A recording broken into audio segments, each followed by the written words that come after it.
Hello, I'm the DM, and you're listening to Campaign 2 of Fools and Flagons, the Tales of Archeron. We live stream on Twitch at twitch.tv/foolsandflagons. That's fools, the letter N, flagons, every Friday at 7 p.m. Central for Tales of Archeron and 6 p.m. Central for Storm King's Chaos. If you'd like to join our community and talk not just about D&D, but other games as well, consider joining our Discord. The links can be found below in the description. Do you like us? Like, really, really like us? Consider donating to our coffee page at ko-fi.com/foolsandflagons. The links can also be found in the description. Donations and memberships are never required and always appreciated.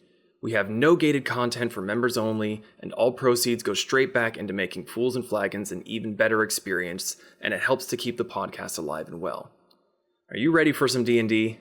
All right then. Grab your drinks and raise your glasses. It's time for the Fools and Flagons podcast.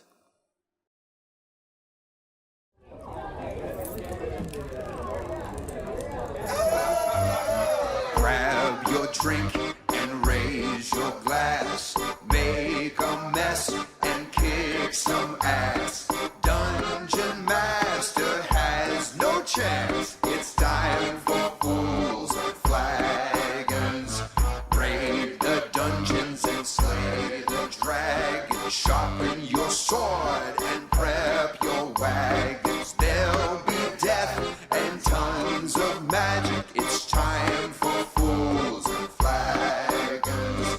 Time for Fools and Flagons. It's time for Fools and Flagons.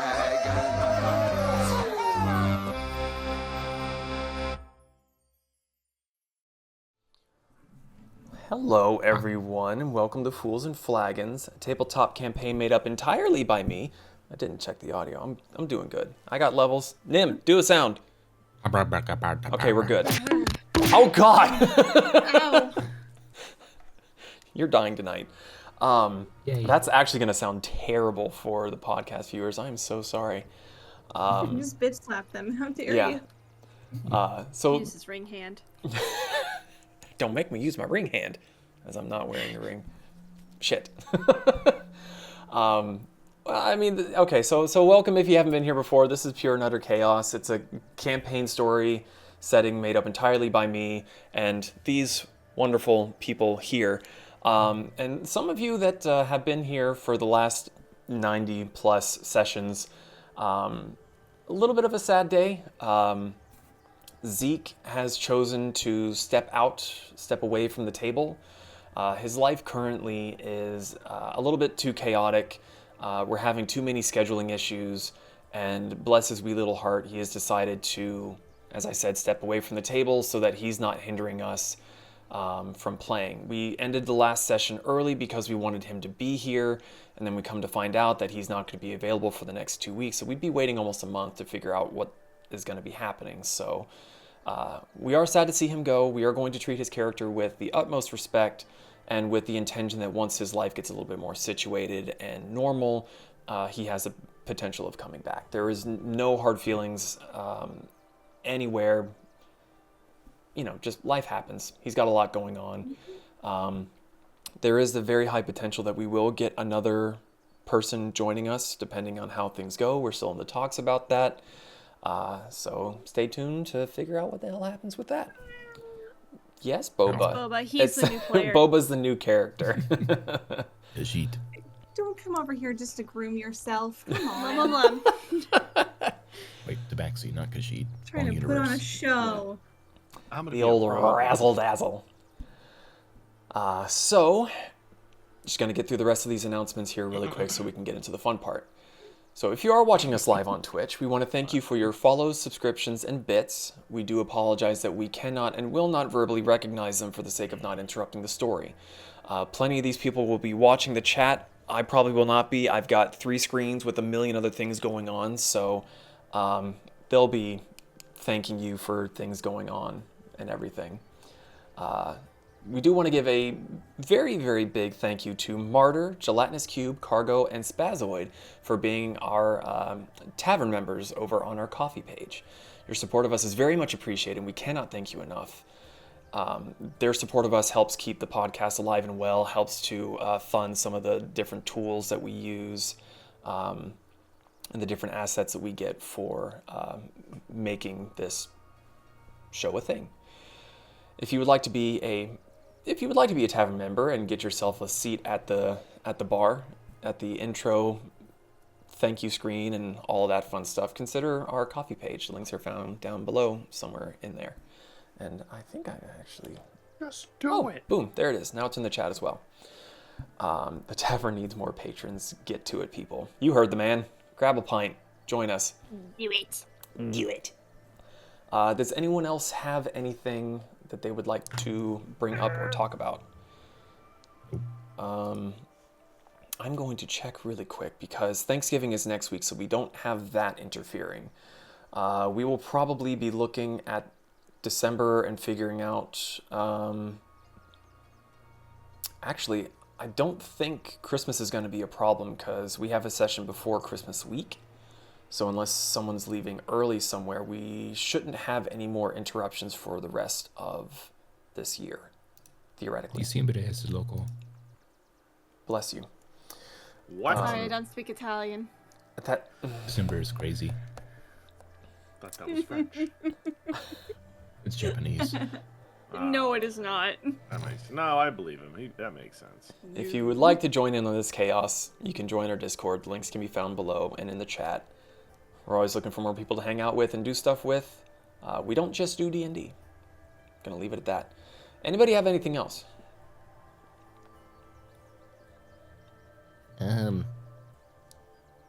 Tune into this session. Okay, pass. Thanks, buddy. All right.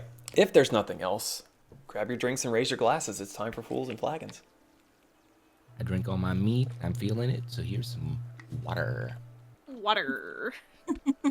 So we get Pez with the zoomies, and then we get tired Pez later on. This is going to be great. All right. It's going to be a great time. So, Gee. last we left off on the Tales of Archeron, the Tempests got themselves into a bit of a pickle. Early in the day, Tanaka had come calling, saying that their presence was requested. And upon exiting the wagon, they discovered that their home had been surrounded by a contingent of Redguard soldiers. Tanaka introduced the chief advisor to the Shogun, Okazaki, and then slipped into the Redguard ranks. The chief advisor demanded that the Shogun's medallion be given to him, or else. The Tempests chose else. A very one-sided battle ensued that ended up with them kidnapping Tanaka and escaping in their wagon home. And after a very thorough scolding from Tanaka, they let him go free. Racked with guilt and confusion, Kasumi declared that they would be returning in the morning to turn themselves in. So we rejoin them now as Kasumi shuts herself in the main bedroom, and the rest decide what it is that they want to do. Wait, hold on a second here. I have in my notes that she said she'd be turning herself in. Us as a royal us was not part of the plan. Marika's turning herself in. Mm-hmm. Yeah. Just because that's not what Zahn heard does not mean that that's not what was said. No, I'm pretty sure her note said, my friend shouldn't be punished because blah, blah, blah, You blah, weren't blah. there when she wrote the note. I'm pretty sure I heard. How did you hear her writing a note? I heard aggressive writing that sounded like that. Look, the thing that we all need to do is just chill for the night. We'll sleep on it. And then I'll make sure Cassie moses on back in on the town, non-threatening like. Even though we are a threat. Was that a threat? It could be. You don't know. We're not a threat. Was that a threat? Shit. Never thought I'd make it this far. Yeah, I'm all for trying to negotiate our, I wouldn't say surrender, because that sounds kind of finite. But I mean, we're gonna negotiate our negotiations tomorrow. Because wait, what time is it? DM. It's about this time that Britt comes down from having locked himself in the library and says, "It's about midday. Why are we turning ourselves in?" Oh, we murdered people. By we, I mean primarily Zahn and I. A little Freudian slip there. If not confirm, nor denies the statement. Look, we were defending ourselves. Kind of. Ah. Well, wait, where is Kasumi? Asleep. He looks out the window. It's the middle of the day. I don't think she Asleep. is actually sleeping. I think she is mentally preparing herself for what is to come. Well, Yeah. I have some news, and I don't know what to do. Listening. Go on. Yes, don't leave us in the Hanging. dark. Yes, that one, dark. Through my studies of the books that I recently bought, I think I've made a breakthrough on the teleportation circle that we found back in Luna Wind. But the notes are incomplete, and I think I can find out more information if I were to go elsewhere. Elsewhere where is elsewhere? Elsewhere is elsewhere. The closest place I could think is Aslan.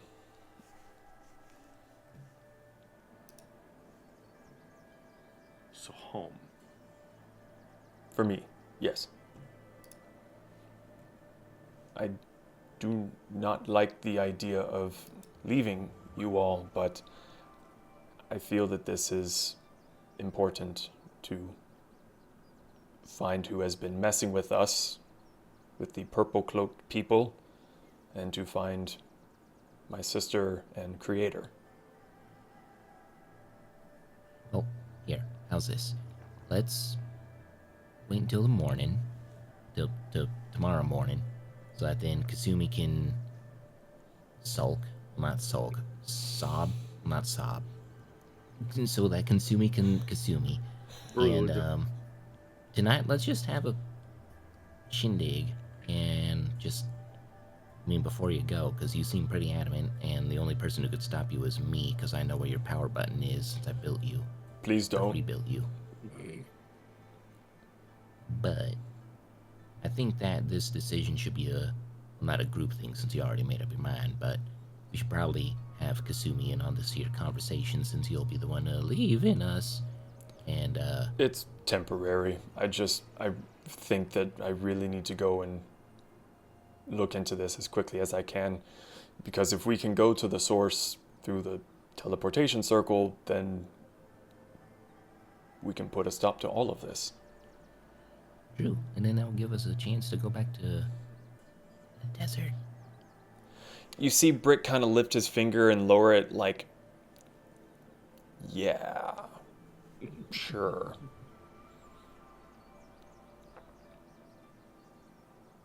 I'm fine either way. Are we like off a trail? Like, are we hidden? kind of on the enough main off the roads. main road. I thought we were on just the side of the main road. Yeah. Cassie. Yeah. Hide us.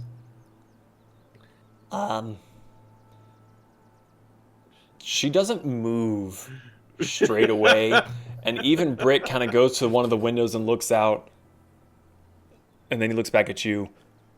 Where would she hide?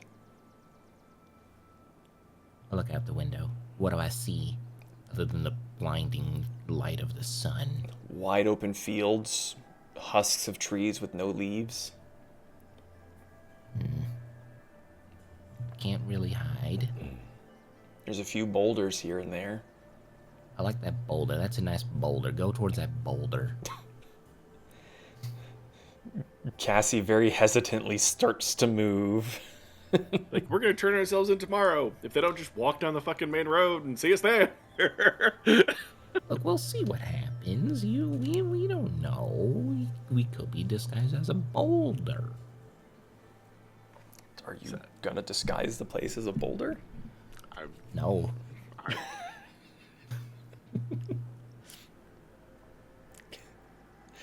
Zon, I'm just as much as you are, buddy. Sure. Why not? Look, I am Fun with the stressed. stone. Oh. I'm pretty sure we all are stressed. We murdered No, I'm just people. fine. Well, you're fine because you're a murder bunny, but I'm not. This is And true. I ain't fine. It's kind of what I do. Mariko has not moved from her spot, curled up on the couch, where like she's facing the back of the couch and her back is to everything else. Up on the switchback staircase, the little sitting nook there, right? The front bay window. Yeah. Okay. Oh, okay. Yeah, I'm Just not making gonna sure I had a mental image of where everyone was located. Yeah. I'm roaming. I'm pacing. I'm like digging a rut in the thing because I'm stressed. Oh no, he's getting shorter. Just Son goes to the pantry and gets a snack. Okay. Is there anything anyone is doing? Kasumi, you're just locked up in the room. Mhm. Mariko, you're kind of sulking on the chair. Pez is digging a rut in the floor. Zon I'm is gonna be just also- eating. I'm looking out the window just to make sure that there ain't no one coming towards us, Okay. threatening. Like, Ooh, excuse me. Make a perception check. first roll of the game. Let's see if I can roll it. Ooh, perception, you say? I do say. I see stuff. I rolled a 10. Okay. It's real bright out there. It's bright. Okay. If there's nothing that anyone really wants to do, we can fast forward a bit. Not seeing anyone jump up, so the day goes off relatively without incident. Pez, you're kind of keeping an eye out. Mariko, you're kind of looking in the direction out the bay window. Like, you're not focused, but you've got a little bit of peripheral vision through the window. Nothing really catches your eye. There's no one's coming around. I mean, even when you guys were traveling across basically the entirety of the country, you barely saw anybody on the roads. Relatively nothing. Right. The day goes on relatively without fault, and soon the sun begins to set low over the mountains far, far to the west. When night comes around, what are you all doing? Yeah, it's gonna be. No. What time is night? Like afternoon? Like sun's going down? What time? I mean, is like night? it's technically Afternoon. outside. It's night right 6 o'clock. It's black as shit outside. 7:48. What time is night? It's when the sun goes down, it gets real dark outside. Like, yeah, it's dark outside at 6 o'clock right now. Yeah, That's it's why I'm night. confused. It is nighttime.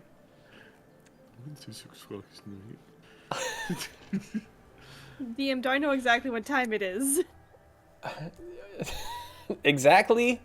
Maybe not, but it's like 7, 8 o'clock at night. 8:45 and 32 sunset. seconds. The sun has gone down. It is getting dark. The sky in the distance is purple-ish and dark blue, changing to black very quickly. It is becoming nighttime. Also, to answer murder, yes, there is a feat for that, and I have that feat. Oh, I said the thing I said. Wait, do you have that feat? Observant? Yeah, I thought it was Keen Mind. I have do they- both. Oh, yes, you know exactly what time it is. Sorry, I didn't know. I'm sorry, I didn't know. I didn't remember that you had that Yeah, that feat. because last time I used it, we were still in the Pedal Mountains. Then yes, you are very much aware of what time it is. Okay. 8:45 and 32 seconds. 33, 34, 35. Well, if we are turning ourselves in tomorrow, Zahn grumbles, I'm going to eat a lot. A very lot. Then he just goes to the pantry and you just start hearing rumbling and shifting and moving of things as he's getting his... This is going to go bad in a week. I'm going to cook this. This has a long shelf life that can stay when we get out. I don't need to eat this, but I'm going to cook it anyways. I don't even know what this is. Some sort of fish. Yeah. Zahn is going to make the best dinner that he can. Sorry. Anybody who wants to eat some is more welcome to have some.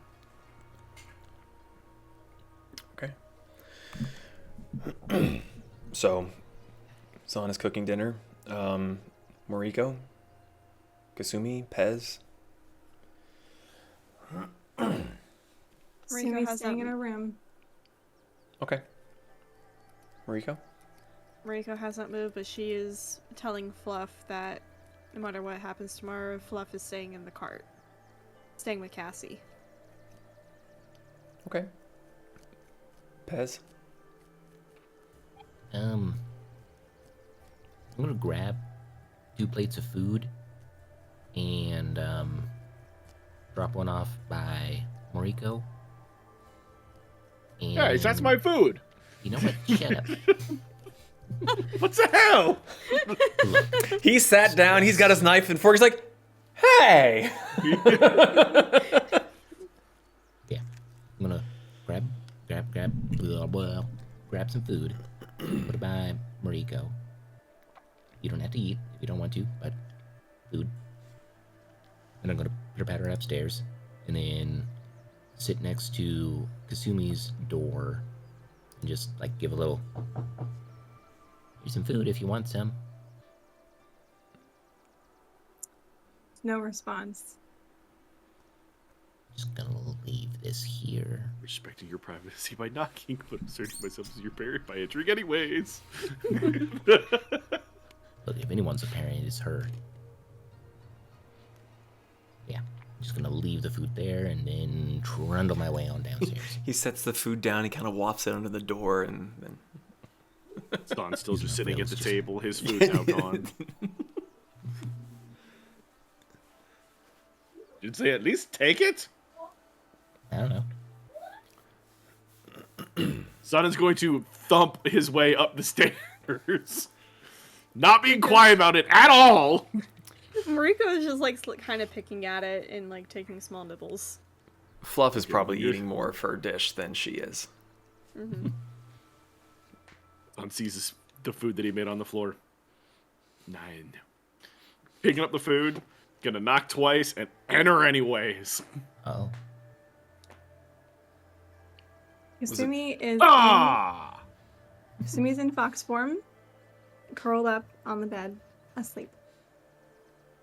She's got her tails over her face. When was the last time we ate? No. Issa's computer messed up. She's so happy it happened. Yeah.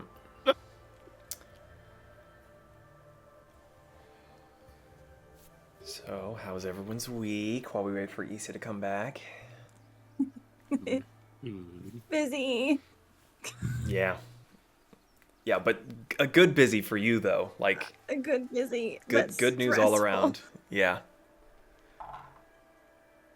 Not gonna share details about that. That's okay. Not looking The- forward to next week because it's going to be stressful. Yeah. Turkey Day. Mm-hmm. Yeah, I'll be going up to Knoxville for that. I'll be leaving Wednesday, come back Sunday, I think. So I'll be getting Chinese food. I've got 2 turkey dinners in the same day. oh, you were gonna have so much itis. I'm gonna sleep. We're not gonna see you until Sunday, period.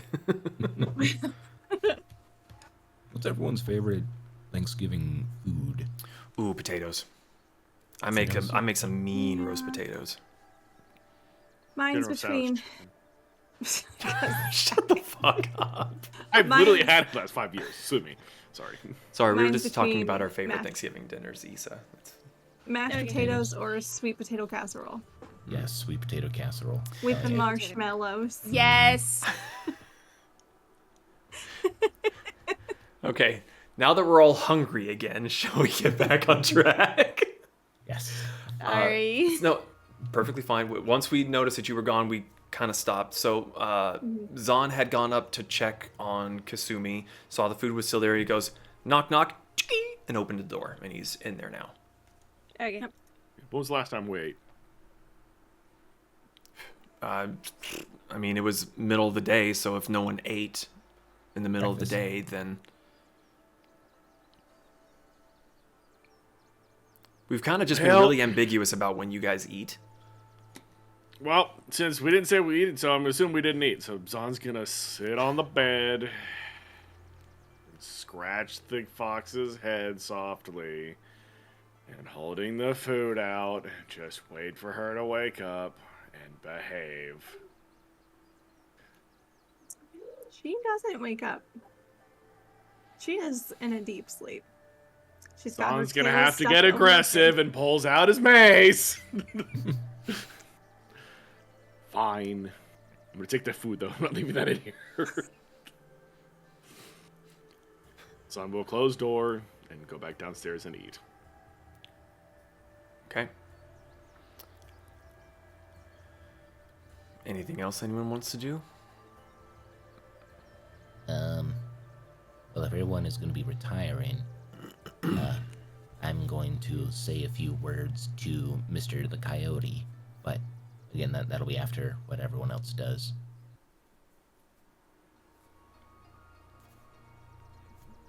Well, it doesn't sound like anyone has anything that they particularly want to do. So, with Cassie having nestled the sanctuary in between some rocks just off the side of the road, sleep starts to come to all of you at different times. Some of you having restful sleeps, some of you having relatively disturbed sleeps. So, Pez, as Mariko, would you be sleeping, like falling asleep in the cushioned couch chair thing at the bay window? Yeah. Okay, so Yeah. Mariko curling up next to the front bay window. Zahn, I'm assuming, probably goes up to the other bedroom or wherever he's been resting. Mariko took my sleeping spot. Brick has Get been her up in to the move. library again.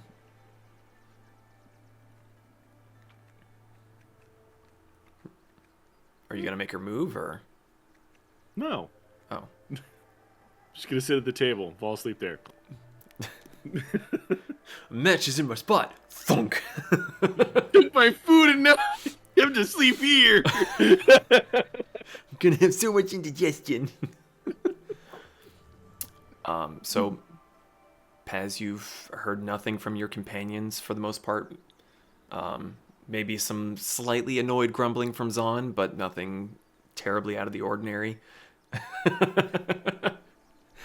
So what did you want to say to Coyote, sir? I'm going to retreat to my little hidey hole underneath the front seat, like my Up, one-bedroom apartment. yeah, up in the drawers of the driver's Yeah. seat. Okay, Yep. okay. Mr. the Coyote, sir, you fucked up. Yeah. Is there anything you can do to help? I mean, I know this ain't your domain, but like, kind of worried because we kind of murdered a couple people and not a couple. We murdered a lot of people, but kind of worried about all of us, especially Lady Kasumi. She's. Can you just like check in with her and make sure she's doing okay? And hell, I don't even know if you're listening. This ain't your domain, so yeah. I'm just gonna like reach into my hat and pull out a little feather that I kept from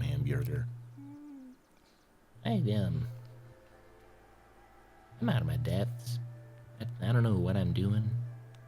This ain't my home. But I mean, I'm with my home. So I'm worried. I'm scared, so. Again, don't know if you're listening or not, but if you are, just check in with us. Check in with Kasumi if you can. Oh. Mariko froze again. Heck.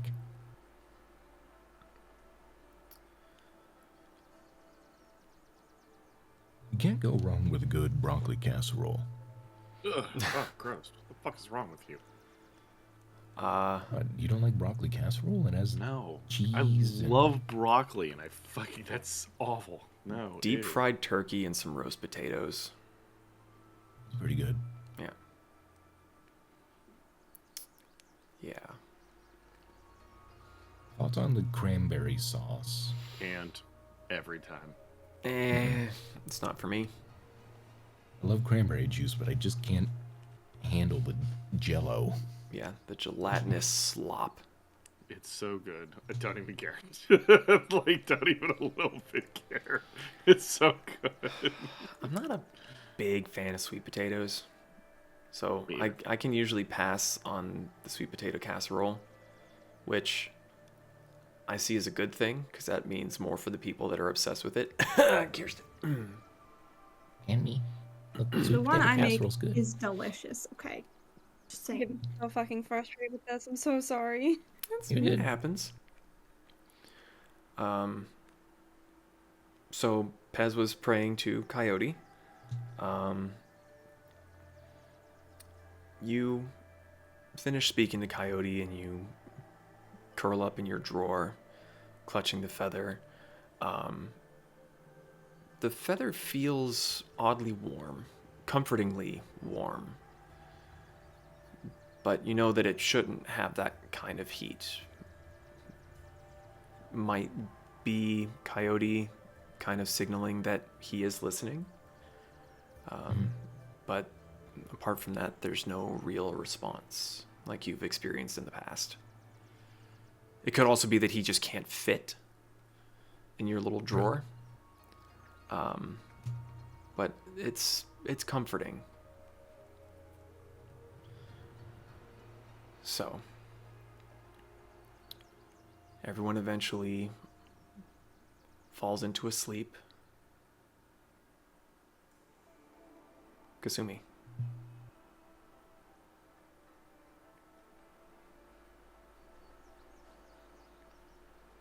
One second. Yep. Sorry. Typing.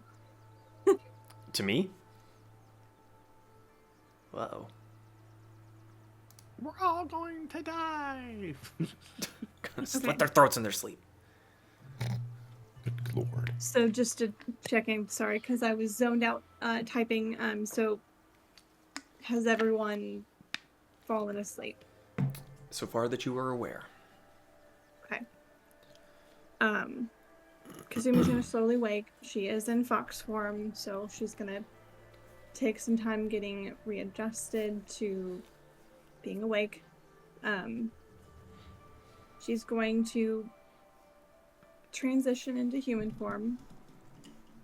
And there's no one in the room with her currently, is there? Correct. Okay. So she is going to slowly and quietly make her way down the stairs into the main area. I need you to make a stealth check for me.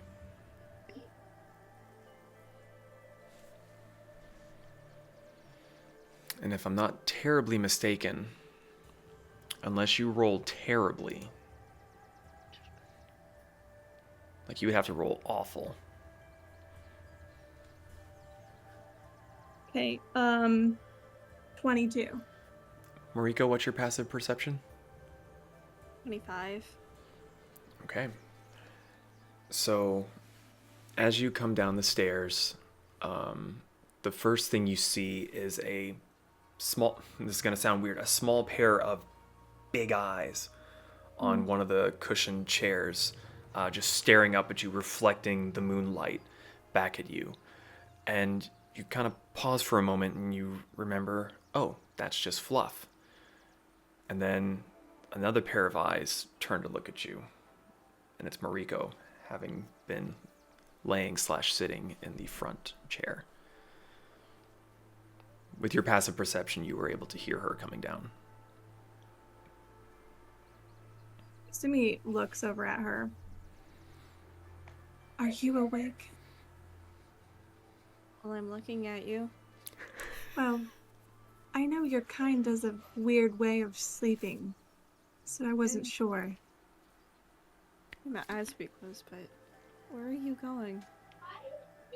I have been locked away in the room all day. Hold on a second. Gotta yell at the children! I'm sorry, I saw my mic procking. Well, I've been locked away all day. Figured I would get myself something to eat. Maybe get some fresh air. It's quiet. Can I go with you? I'm not going far. I'm just gonna go outside. I've been stuck in my own head all day. I need to not be alone. She hesitates for a minute, but then she just shakes her head. Okay.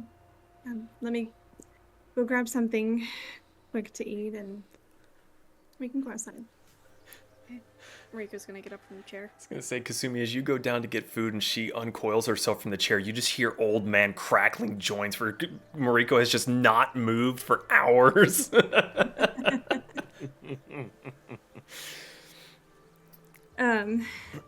So yeah, Kasumi is going to just grab like cheese and just some finger foods, and go outside and have a seat on the bench. Okay. Having sensed the gravity of the situation, Cassie has not released the firefly lights. It is, apart from the moonlight, it is very, very dark outside. The pair of you have dark vision, I'm pretty sure, so you can see relatively well. No real color, or very, very little color in the detail of what you're able to get from the... Actually, wait. No, it is dark as shit outside.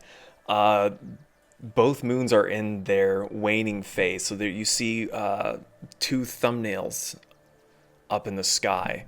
So it is dark right now. But you're outside, you have your snacks.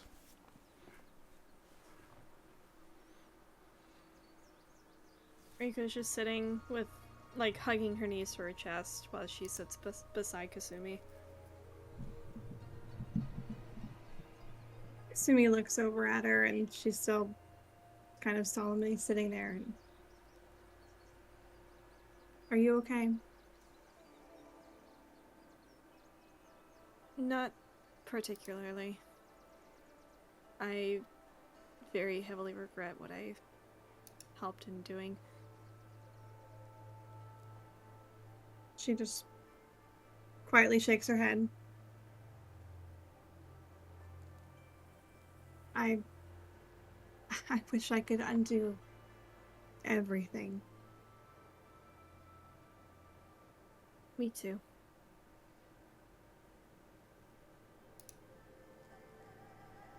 How have the others taken it? Zahn has no remorse, and Pez was making divots in the floor.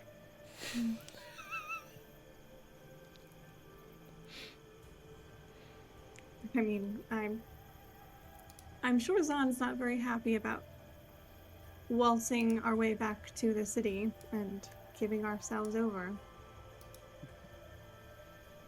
I want to turn myself in. It's unfortunate that we have to do it at all.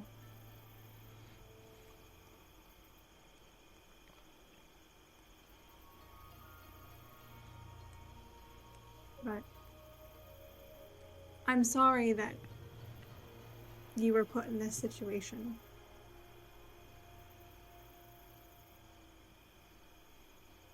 It's not the best, but I'm still glad that I get to have all of you as friends and get to experience the world outside the mountain. Even if this does aid me in figuring out who I was, my real name, where my parents are, where I'm from, why we tried to leave. Yeah. But the best thing that I can do right now is turning myself in, because I killed people that should not have been killed. And I should be reprimanded for that.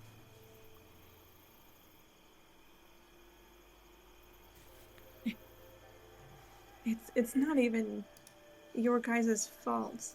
It was my battle, my mission. Although, to be fair, Zahn didn't need to draw his sword like he did. Oh, that's just how he is, though. I mean, Doesn't make it right. It's, if you think about it in a sort of nature, if a creature is used to behaving in a certain way for survival purposes, you can't fault them for using their instincts.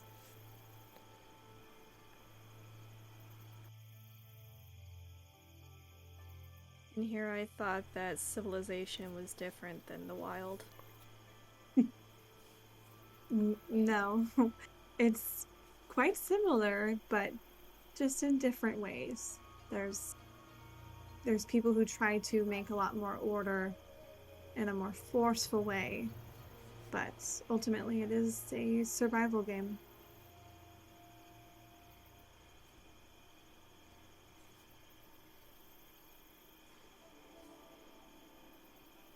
You know what really hurt the most, though? The What? fact of how mad Tanaka was. I really messed that up for you, didn't I? It happens. To be entirely fair, barely even knew him. Well, because we only had a day with him. I could sense that he was a good person. He is a good person. Which is why he got so mad. And I'm not faulting him for that. Yeah. Have you been able to rest at all? Here and there. I tried to pray or meditate. I'm not entirely sure, to Aaron for guidance. It was a weird, cryptic answer, but she answered. And I didn't get a headache or hangover or whatever that was, so at least there's that. At least you got a response.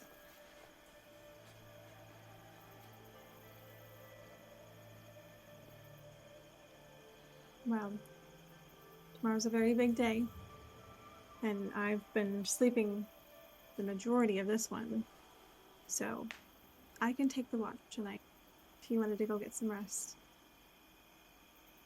We'll see how much I can get. Okay. Just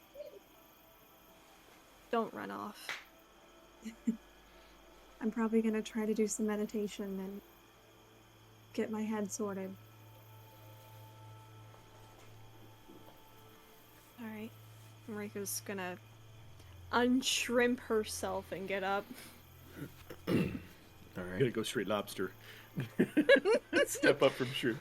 You never go full lobster. All right. So Mariko, you head back into the wagon. She kind of feels bad that she took the chair from Zahn. So she's just gonna like...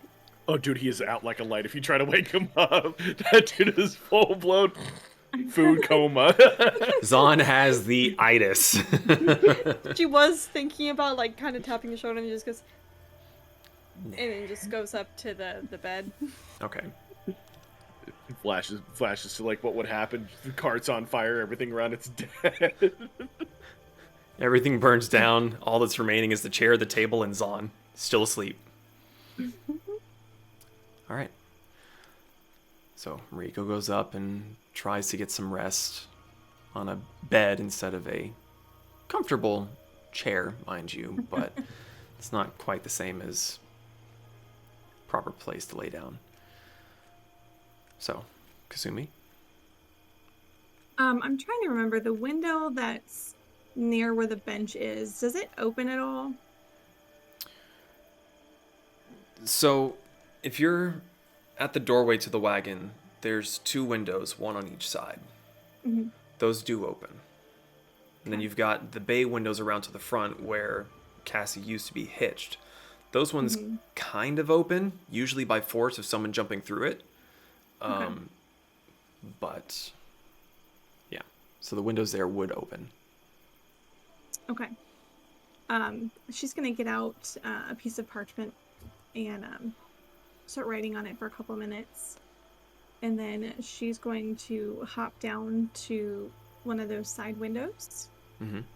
And she is going to use her mage hand to grab the piece of paper and set it on the counter in the kitchen. And then she is going to go ahead and walk towards the front of the cart on the outside. Mm-hmm. She is going to speak the command word for her address of defense. And then she is also going to put on her ring of shrouding. Sorry, just checking again with your dress of defense, the command word. So it doesn't say how long it lasts. I've usually been playing plus it like 3 it for lasts... 1 minute. Oh, for 1 minute. Yeah. Okay, well I didn't see that. Well that's fine. She's gonna put on her ring of shrouding. Okay. And then she is going to shift into fox form and take off. Okay. So you begin heading down the street towards Chunsu. Mm-hmm. Along the way, she is going to keep an eye out for any piles of dirt. Okay. For what purpose? So I know what the... Enough to roll in. Oh, dirt path. Got it. You don't have to look very far at all. There doesn't even need to be... Like, you can even see and feel as you're running, the ground is so dry that there's dust and dirt everywhere. Like, you could even theoretically just take a side little jog through some of the tall grasses and get enough dirt and sand off of those to come out. So very, very easy.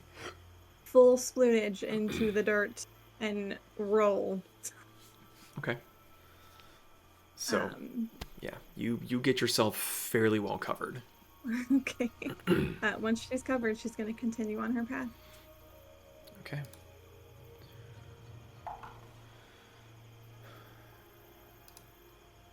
Alrighty. So you scurry along for the better part of an hour and a half. When you had initially told Cassie to go, she really booked it out of there, and got a fairly good distance away from the capital city. But eventually you do begin to see the lights of the town in the distance. Not so much the lights of the town, but you can see the lights of watchmen, sentry points, things of that nature. So eventually you do get into the outskirts. Make a perception check for me.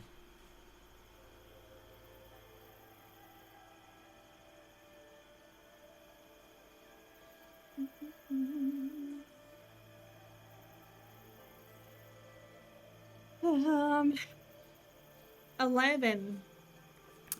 11. You sit down low and watch for a while, and you see the occasional Redguard patrol moving past. They seem to be moving at a fairly leisurely rate. It doesn't appear like anyone's on terribly high alert, and there's enough of a gap between the patrols that you feel like it should be relatively easy to pass through. What are you doing? Where are you heading? She is primarily going to try to stealth between buildings, very much slinking through alleyways, kind of trying to stay out of attention. Like, she's trying to sneak through the shadows, per se.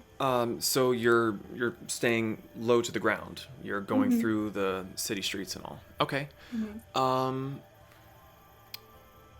Make a survival check for me as you are going through streets and alleyways that you're not wholly familiar with. It's just kind of to make sure that you're not getting lost or wasting a undue amount of time. Okay, 15. 15. Yeah, you run through. You begin to run through. You stop at the edge of a road and wait for a patrol to go by. They're scanning around, but they're not looking down, so they don't see your little beady fox eyes in the bushes. And as the patrol goes past, as soon as they start to go, you pitter patter through and you dart through alleyways just to shake off any chance that one of them might have seen you. You get momentarily disoriented, and then you kind of look up and see where the moons are in the sky down one alleyway, and you are able to find your way to roughly where that bridge was that you had parked at before. So as you get to the bridge, you see that the gate is kind of a portcullis, so it's got the little squares, probably big enough for you to just kind of boom, straight through. So there are a pair of guards on either side. What's the plan? Are you going to try to, distraction, go over the wall? How are you? What's your next? Gonna try to stealth and try to wiggle through. Straight down the roadway in front of the two guards that are standing there. Well, so I thought that there were like holes on throughout the bridge.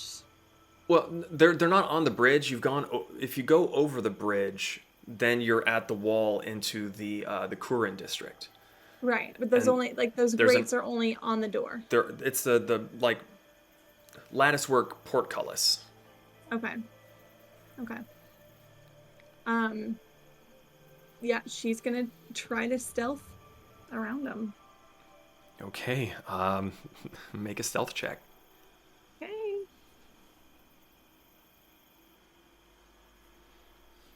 Time to do some sketchy shit. 22. 22. Okay. So you slink on up to the wall. You get low and you move real slow with your custom camouflage dusting that you have. And the two guards are standing and they're mainly looking towards the bridge, but you're kind of like down to the side of them.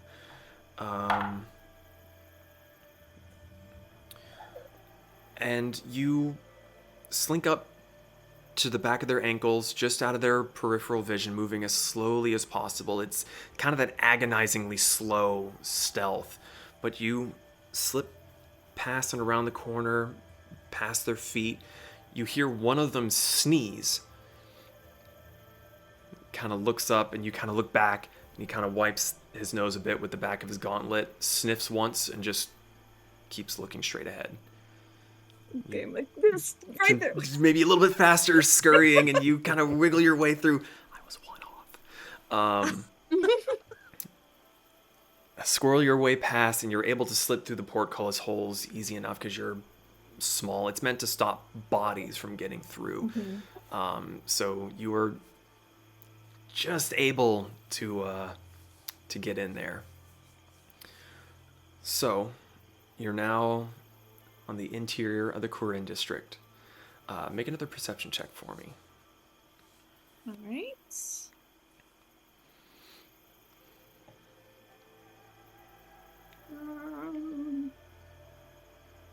7. 7. You're fairly disoriented at this point, where you had seen a fair few lights lit around the sorry, hold on, I forgot which, the Doro district where you'd passed through before. It's a lot darker in here. The buildings are far less packed together. There's a lot more walls inside. And from the little light that you're able to get from the moons and just what's available for you to see, it looks like from where you currently are, you can see what are maybe 3 complexes. 2 to the right in front of you, and 1 to your immediate left. Directly in front of you, it looks like there's another bridge, with a much larger wall surrounding it. And beyond that wall, you see a very, very tall structure past that. If you don't currently see anyone around, you can maybe surmise that far fewer guards in this area because there's so much more protection around the other wall, or they're just not broadcasting their presence with lanterns. Okay. So what would you like to do? She is going to try to slink along buildings. There are no buildings to slink across. There's walls on the exterior. Like these complexes that you see, they're walls with big wooden doors in them, and you can kind of see rooftops over those walls. Sorry, I didn't describe that very well. Okay. Think like gated community. Okay, I thought they were like complex buildings, like warehouses or whatnot. No, these are like fenced in or walled in properties. Like they have their own personal space that's quasi protected by more walls. Okay. So along the pathway in front of me leading to that other bridge, are those walls pretty close that she could kind of slink right up against them on the way? So when you first get over through the portcullis and you get on the other side of the wall, immediately to your left there's another wall, and it seems to the pathway seems to go around that further to your left. Immediately to your right is just a straight shot for a good 400 or 500 yards, and then just the wall ends and makes a left, and you can kind of see, if you're looking down to your right, on your left, it looks like there's at least 2 walled off buildings that are there. So if you were to go straight to your left, you'd have a wall for a little bit, but then you'd have to cross over the pathway to the other wall on your right, and then that wall looks like it would lead you to the next bridgeway.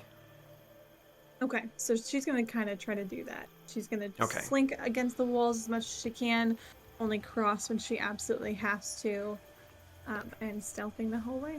Okay, make a stealth check for me then, please. All right. See if it's better than your perception. Okay. So that is a 31. Fuck. Okay. Okay. You're much more careful, much more stealthy.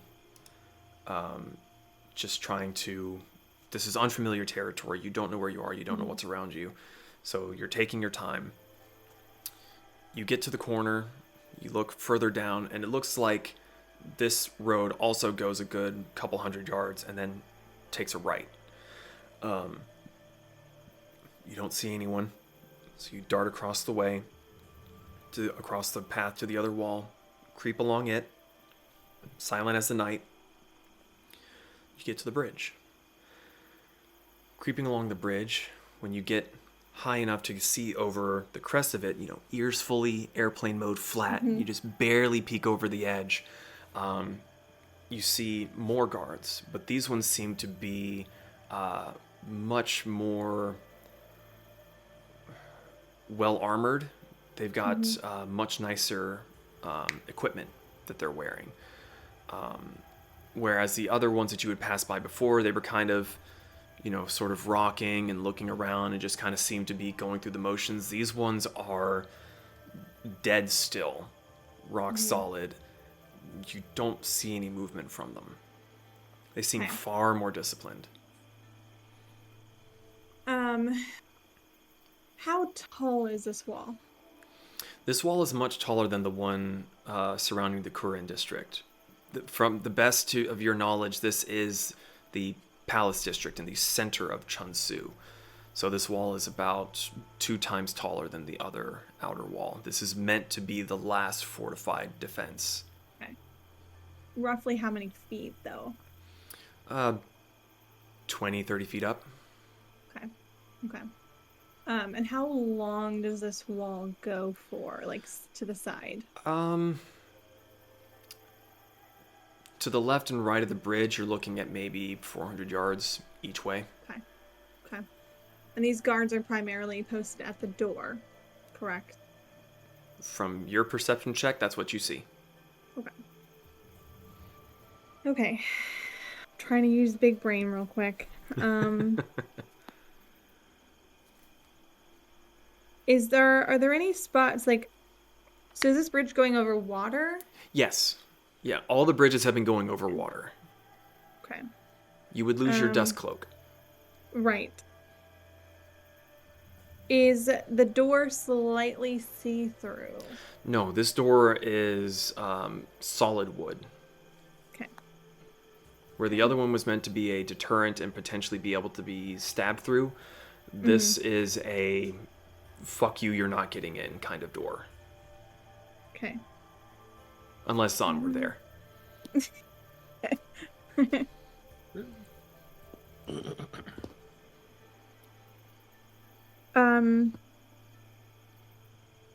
Does the bridge lead, it goes directly up to the door, or is there like a flat area ground, like grass? It goes more or less directly up to the door. There's a little bit of earth, but there's no like dirt around this part of the wall. Like the wall goes straight into the water. There seems to be just a little bit that kind of goes underneath it, where maybe it comes up a little for just how it was constructed. But there's no real way that you could skirt along the bottom without getting wet. Okay.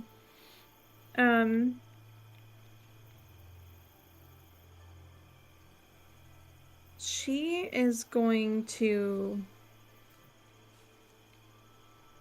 I'm trying to think of how to phrase this. She's going to try to skirt along the side, and blend in as just a Kitsu. Like, I'm trying to think of how to phrase this. Like, she's basically trying to act natural and run along the water and just kind of be strolling. Okay,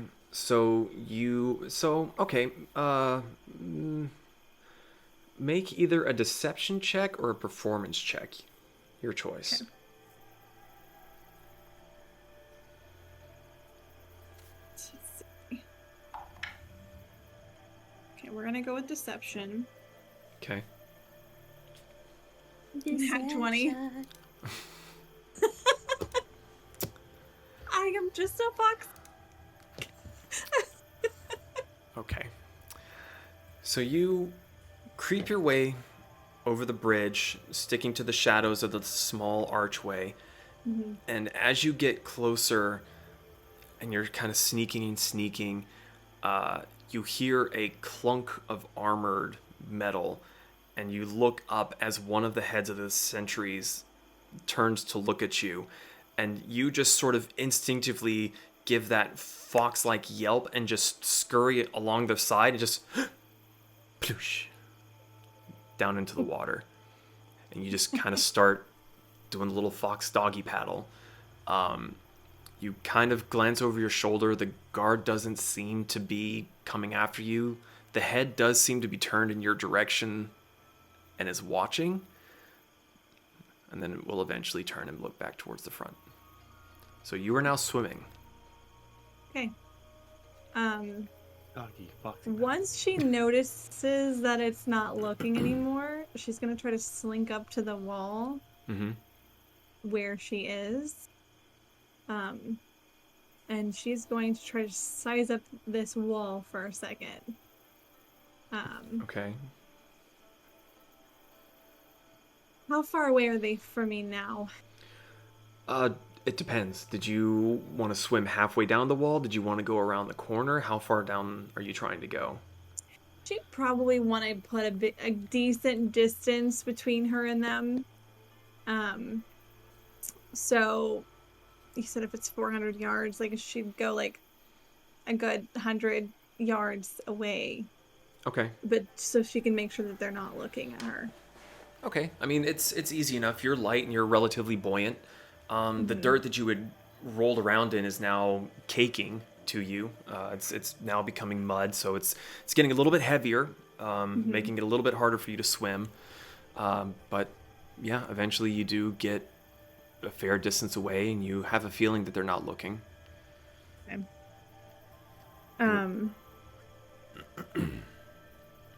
She's gonna have her back just flat against the wall, trying to seem as small as she can. She is gonna stealth, and then she's gonna stealth, and then she is going to change into human form and try to misty step to the top of the wall. Oh, okay. Make a stealth check for me. Okay. A 29. 29. Okay. So you swim as far as you can, shift back into human form, still staying in the water, and then you misty step up to the top. It is within your range, so you end up on top of the wall, and you are just soaking wet, dripping everywhere. But you're, with your stealth check, you're staying low, the water's not falling far, so you're not making a whole lot of noise. But you are making a little, because just water is water. So you're now on top of the wall. Is it kind of a flat surface? Like, is it very much a patrol area? It's not very patrol-like. As you're laying there, you kind of look one way and look the other, and you can kind of see, now that you're a bit higher and not slinking so low, each corner of this area has a watchtower. And as you're laying there, kind of being as flat as possible, you're thanking that the moon is not out, as there are guards very slowly patrolling in circles around the tower. They don't seem to be looking inside. They're mainly focusing outside. Okay. But with your particular stealth roll, as one of them comes around to look down that way, no alarm is raised, no voice is heard. Okay. She is...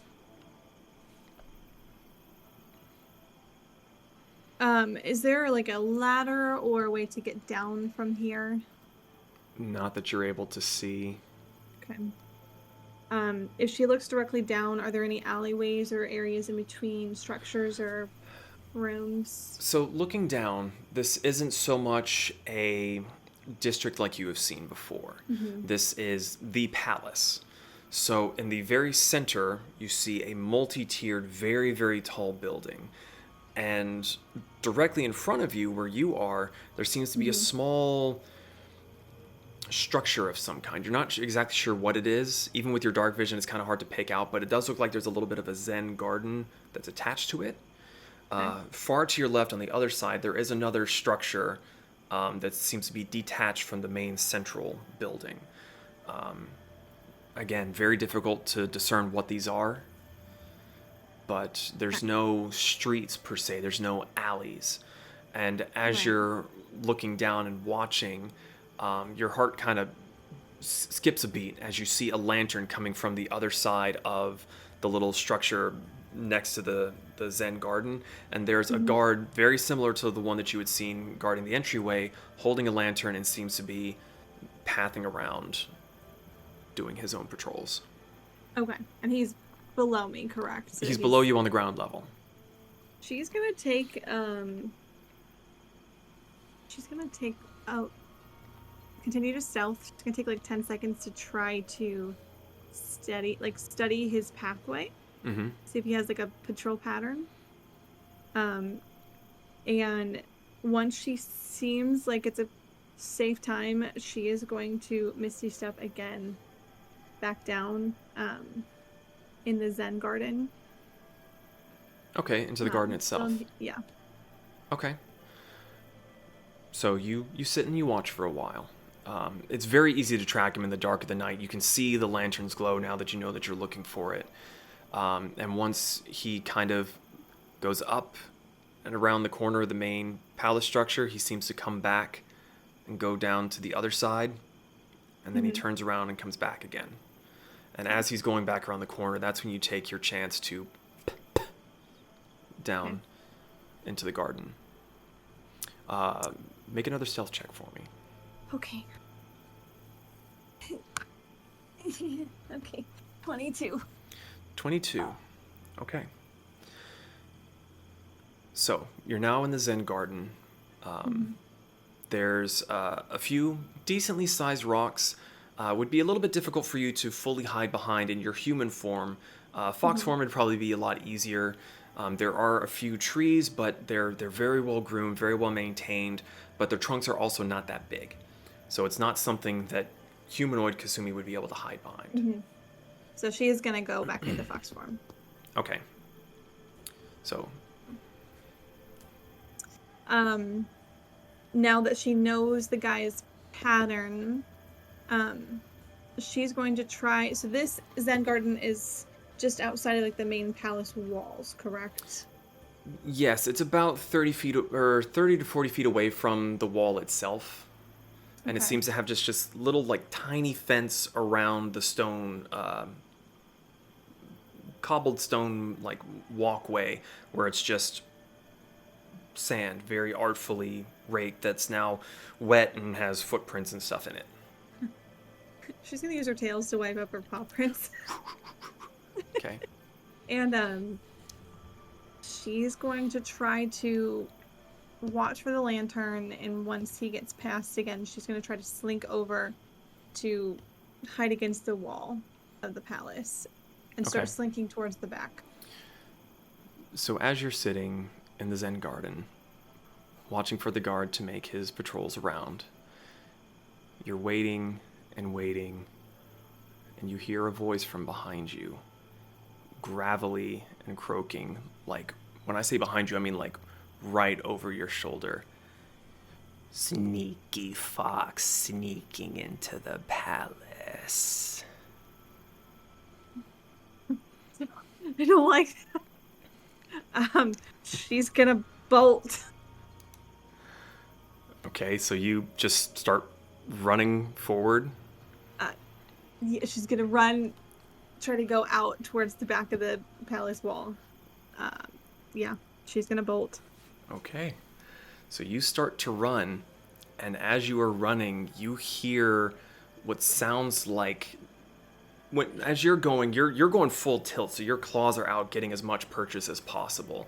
But you hear larger feet that also seem to be kind of scratching and grabbing like clawed feet would do, and you hear a raspy chuckle.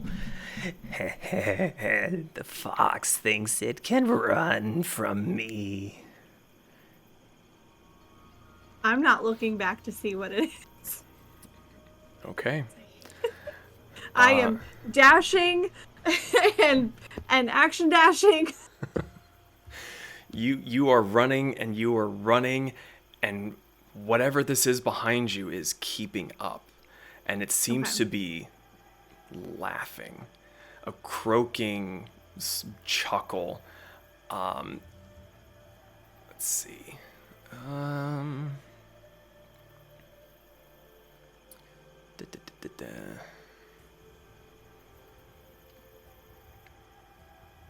Checking what to do. Okay. As you are running full tilt,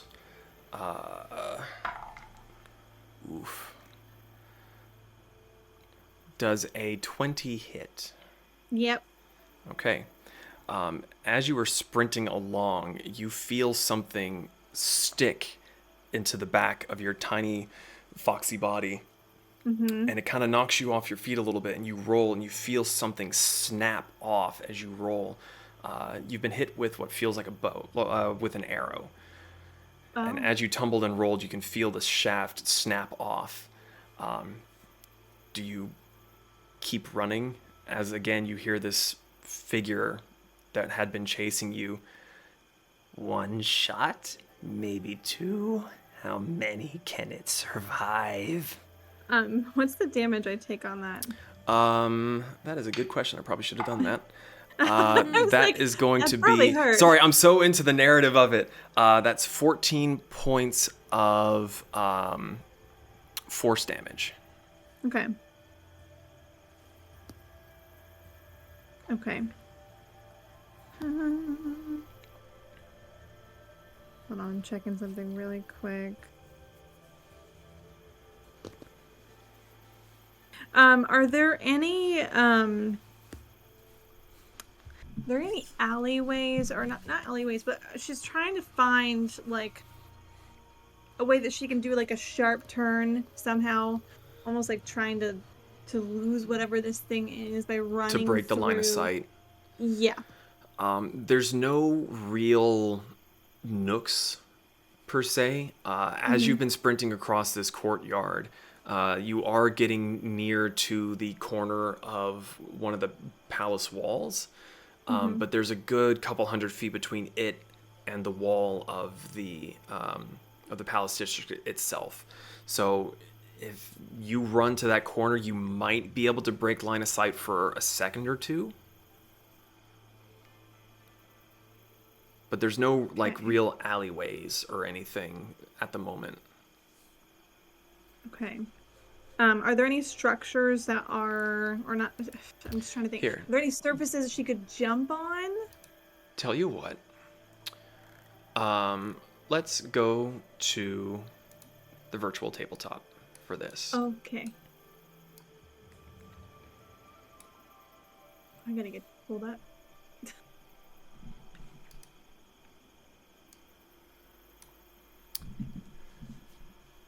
Okay. Let me make sure I have everything ready for these.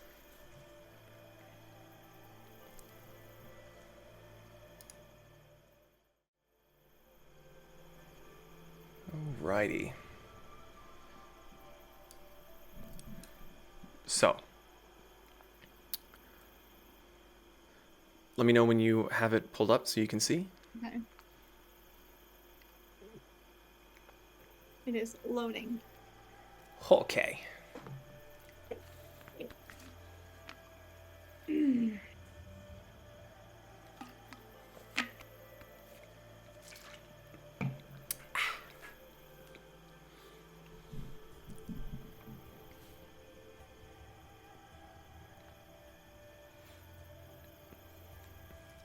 Anytime now. I've got a blank screen. It's working on it. It's working on it.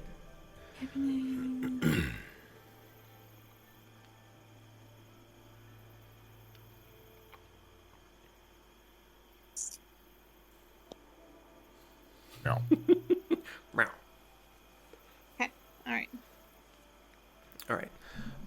So the direction you have been running is kind of this way to try to break line of sight of whatever or whoever has been following you.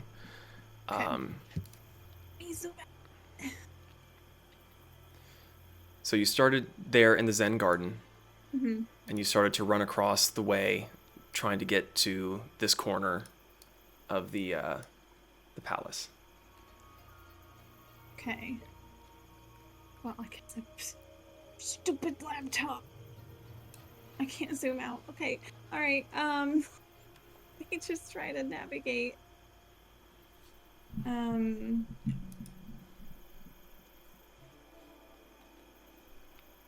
I can move it for you if you like. I know. I'm sorry. I'm having to scroll. There it goes. It wouldn't let me scroll out. Yeah. So I had like a very small window, and I was like, I don't know what I can see.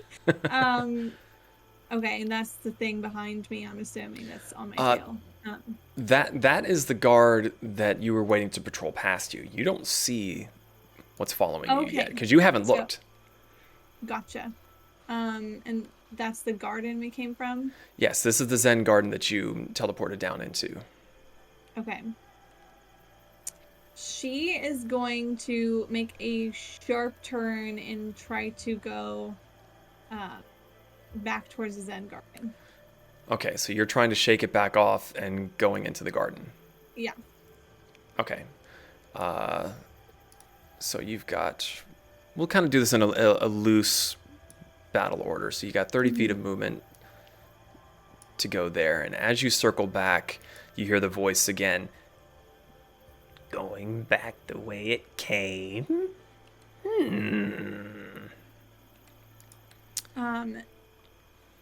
Her next move is she's going to try to hop up the rock and then to the tree and try to get up on a structure if she can. Okay. Make an acrobatics check for me. Okay. We're gonna try to do fox things. I think I found something. Oh. Oh no. Oh. You might have found something. 17. 17. Thankfully, the way that the tree is kind of been cultivated, it has a gentle slope that you're able to kind of run up pretty easily. And with how the bark is twisted around, you're able to get enough handholds to get into the branches and getting up onto the top of the structure. But as you get up there, you are greeted by a dark shape. And it is just kind of looking at you. You see long flowing clothing, like really, really long sleeves, taloned fingers, and you can see grip. I know Pez likes this word. Just gripping the roof tiles, the taloned feet, and a long black beak. What little light is coming from the moon is shining off of these orange eyes. And it's difficult to tell because it's a beak, but it feels like it's just grinning at you malevolently. And you see it kind of looking at you and just taps a claw on the roof. Run if you like, but you will not get away. He's gonna keep running. Okay. You go to run, and it is just as fast, if not faster than you. You turn to scurry off, and it is there grasping at you.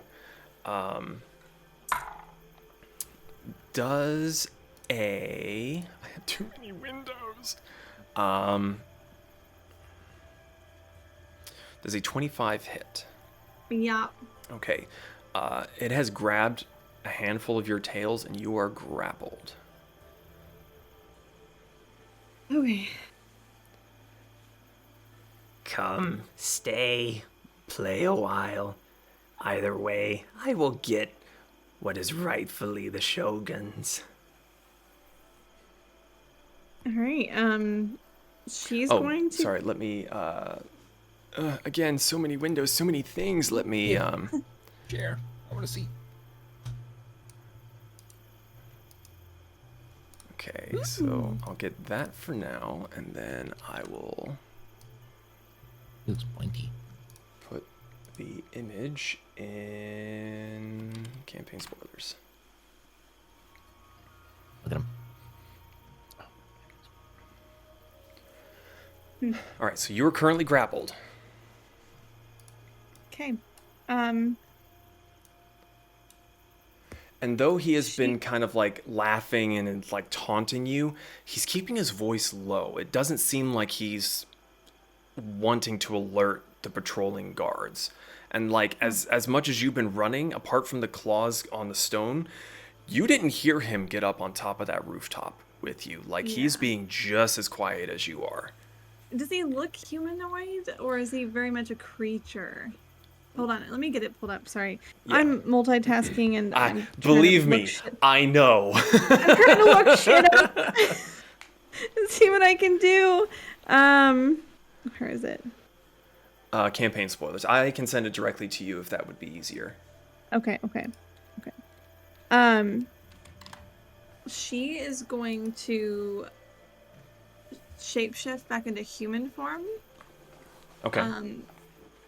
She's gonna kind of struggle against his grip for a minute, but like under her breath, she's gonna be like, "Let me go!" This I cannot do. If you want to try to break his grip, you can make a contested strength check. Yeah. Try.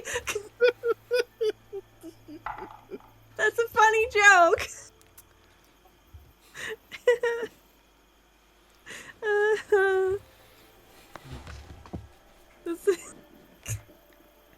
A 2. A 2? You're not quite able to break free from his grip. Where he had been holding on to your tails, he's now holding on to your armored kimono. And as much as you are pulling, that clawed hand has just grabbed hold. He's now going to pull from the sleeve of his... or he's going to pull a dagger from within his cloak. And, oh, Jesus, that's going to be... that's going to be 32 to hit. Yeah, but okay. Sorry, what did you... What I was going to say was if she struggles and she can't get out, she is gonna misty step again. Oh, then yes, sorry, please. I didn't know that. Go for it. That's okay. Yeah. So when she struggles and he is refusing to comply, she is going to misty step the fuck out of there. Okay. Where are you misty stepping to? Let me move my camera. Preferably somewhere. Is it gonna let me, like, over here? It's not letting me select. Hold on. Click and hold to ping. Okay. So you misty step away from him, and he crawls to the edge, and glancing back, you see two things. You see the glint of a dagger, and you see in his other hand what looks like a stone. And he looks at you and with that same creepy voice. If you run, I signal the attack on your friends. Let us talk.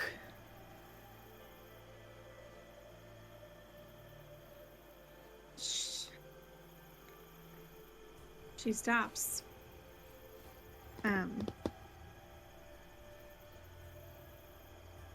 So he's like hanging on the edge, just like staring He's at her. on the corner of, and I actually meant to move these guys as they're Okay. continuing their patrol, and you were doing your little scarpering off. So with all of that, he would have been going around to that side, and this guy would be coming this way out from that main building that hadn't been happening before. Okay. So you are now down here, and he has moved to the corner of the building. You know from the last few times that you've been watching the one guy go back and forth, you've got maybe another 30 seconds to a minute before the pathing patrolman comes back the way he had come. Okay. She was preparing to run, but the second he mentions attacking her friend, she does stop. But she is still kind of crouched on the ground. She looks back up at him. Do you promise not to hurt them? He hops down from the corner of the building, and you see those bird-like feet kind of clacking on the stones, and he's still holding the stone. If you cooperate. Fucking try. Bring me to the Shogun. And then she's gonna go into fox form and just sit there and look at him. You see his head tilt side to side. Still giving commands where no authority has been given. She just sits there and looks at him. You see him staring back at you for a really long time, and almost an uncomfortable amount of time. No, And she's uncomfy. Yeah, you begin hearing the footsteps of the patrolman coming back around the corner. And in that brief moment, as the light is starting to creep and fill the space, the Kenku figure rushes forward, scoops you up, and in just a blazing amount of speed is just up onto the roof of the palace away from the patrolman.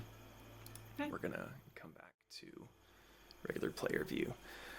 He gets up there and he doesn't put you down, but he does put the stone away. The dagger is still there, just kind of out of necessity for how quickly he moved.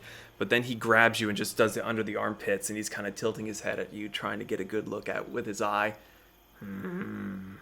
But she does still have her ring of shrouding on, so her voice sounds weird and her face looks weird.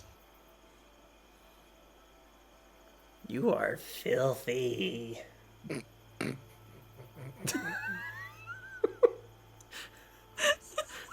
Dirty Zahn, shut up! This is supposed to be a serious moment! Kasumi just... If a fox could smile, the fox is smiling.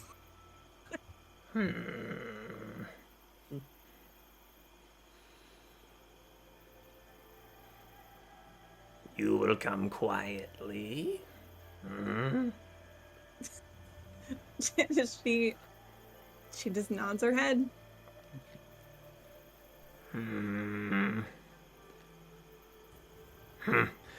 He footballs you with the dagger still in his hand, uncomfortably close to, this area. I don't like. But with movement and mobility that kind of makes you a little jealous, he just begins to scale the side of this structure. Just running up, jumping, grabbing with one arm, pulling himself up. Gets very, very, very high. And occasionally you kind of look down and you're just like, fuck! Don't drop me, please don't drop me. He gets to a certain floor. You're not even 100% sure how he would know where it is unless he's done this before. Slides open one of the paper windows, jumps through, shuts it behind. He's still holding you and begins to kind of walk into the center of this area. As he goes further in, you notice that there is light on the interior, and you hear low voices. One of them sounds very familiar to you. The other one is deep, growling, and seems to just vibrate the air. And as this Kenku gets closer and closer, kind of out of nowhere, you almost feel the air vibrate. It just gives you that sense that something in here is supremely angry. And as the Kenku carrying you gets closer and closer in, the voices stop, and you kind of look up past the dagger and through the kind of ratty clothing that he has, and you see Okazaki standing at the foot of a raised up platform, and sitting on a large throne is a very big, very muscular tiger tabaxi. And you lock eyes and you just feel this presence in the room. And the Kenku gives a low bow. So you had a look at him, but as the Kenku bows, you just get a look at the floor. And then as he comes back up again, My Shogun, and he grabs you. I have the thief. And that's where we're going to take a break. Heck. So we'll be back here in just a few minutes to see what happens here. So don't go too terribly far. We'll hope that Kasumi doesn't die in the meantime. Debatable. And we are back. So, Kasumi had been apprehended by a mysterious Kenku figure and supposedly brought before the Shogun, held up like a cat, wet and muddy. So the Kenku is holding you for a moment, and Kasumi, you're able to see the Shogun, like all of his muscles are tensing, and he is, I would say, white knuckling, but you can't see his skin, so he is just gripping the arms of his throne. It's Okazaki who speaks up, and he has this just shit-eating grin. He goes, I did tell you, one way or another, you will be giving the medallion to me. So, Master Matsumoto, would you please set this one down so that they can speak to us? He goes, and he just drops. Oh. But he drops you, takes a step back, and you hear his beak kind of like as he's watching you. And if you were to glance back at him, you can see that he's kind of playing with the dagger that he had pulled out before. And he is not like right on you, but knowing how fast he had been before, Yeah. he's gonna be there quick if he needs to be. Mm-hmm. Mm-hmm. She takes a second to shake her fur out for a minute. Mud going everywhere. You definitely see that shit-eating grin from Okazaki kind of falter and kind of like turn into a little bit of a sneer, like, ugh. So she does still have a ring of shrouding, so her face just looks a little funky. Like, she is going to shapeshift back into human form. Mm-hmm. I'm sure her kimono looks nice and dirty. It's not great. And she is gonna slip the ring off and put it into her pocket. Thought it looked different from earlier. You hear from behind. And Okazaki kind of looks at you, and as you take the ring off, goes, this is the face that I remember. So. And he holds his hand out again. The Shogun, does he look like what he has been described as to her? Very much so. Okay. So it's not like, oh, who the heck is this guy? Okay. She's going to, like, take her kimono and, like, do this while she reaches in to grab the medallion. Modesty, you know. Which the Shogun isn't exactly terribly modest. He's kind of wearing a one-sleeve kimono with a lot of the muscles on display. Yeah. She cares about her modesty, at least. And as she is unstrapping the medallion from her harness, she looks between the two of them, and I did tell you that I was told to deliver it to him directly. And thanks to your friend back here, he kind of gave me a little bit of a shortcut. As you were saying this, that vibration you had felt in the air kind of hits you again, and the rumbling growl that you can now distinctly hear is coming from the Shogun. Mm-hmm. And he's now leaning forward, and he points a clawed finger at you. You were told to give my medallion to Okazaki. I do not care what you claim the gods say to you. You will give that back to who it belongs to. And you can even see that, like, the grin that Okazaki had has kind of faltered, and he seems a little uneasy. But he does step towards you and is holding his hand out. she's still in the process of getting them down. She's like, well, that's what I am doing right now. And she's still unstrapping it.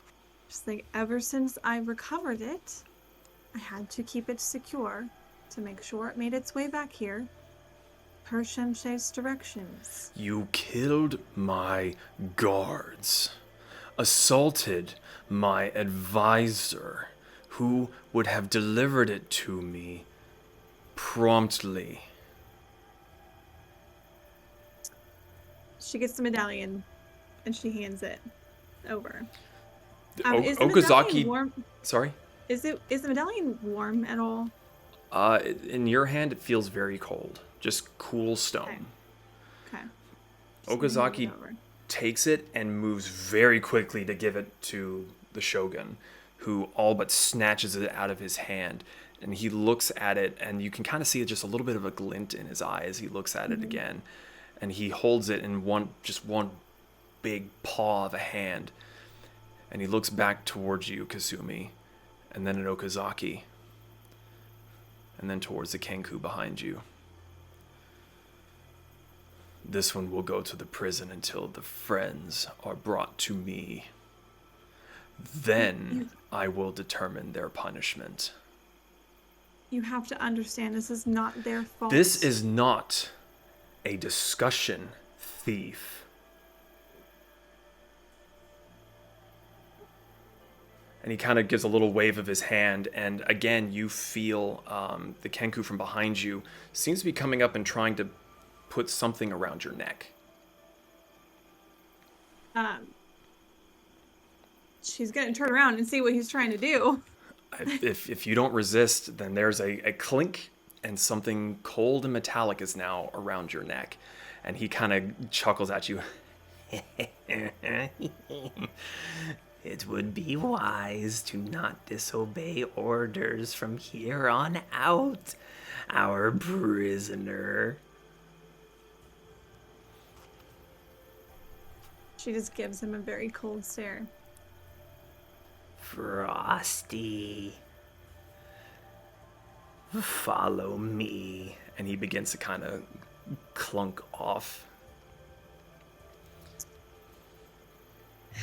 She very quietly, with poise, follows him. Okay. As he is walking off, he pulls the stone out. The symbols on it begin to glow, and you hear him croak into it. Bring the others And he kind of glances behind him. alive. So, swapping back to the wagon. Meanwhile, at the wagon, you all are fast asleep. Some, again, having very peaceful dreams of the glory of their combative conquests. Others tossing and turning with guilt over what they've done. No one has been keeping watch. So,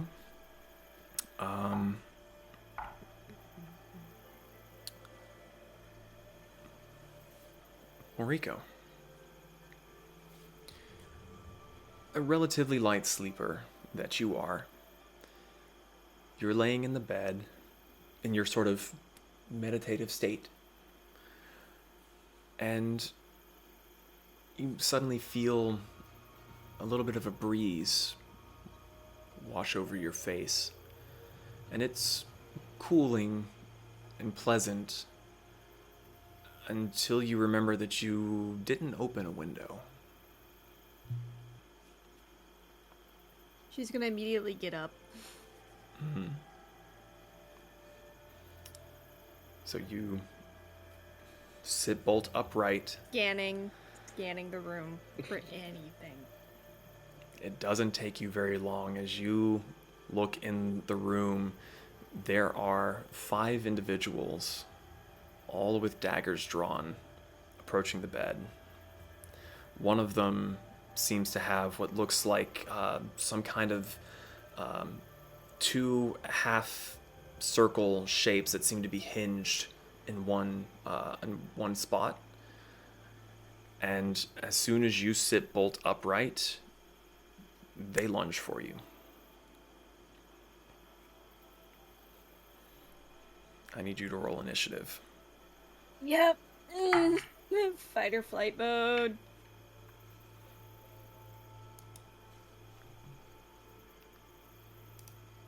Don't worry, I haven't forgot about you boys. We're getting there. I'm just chilling under the cushions. 13.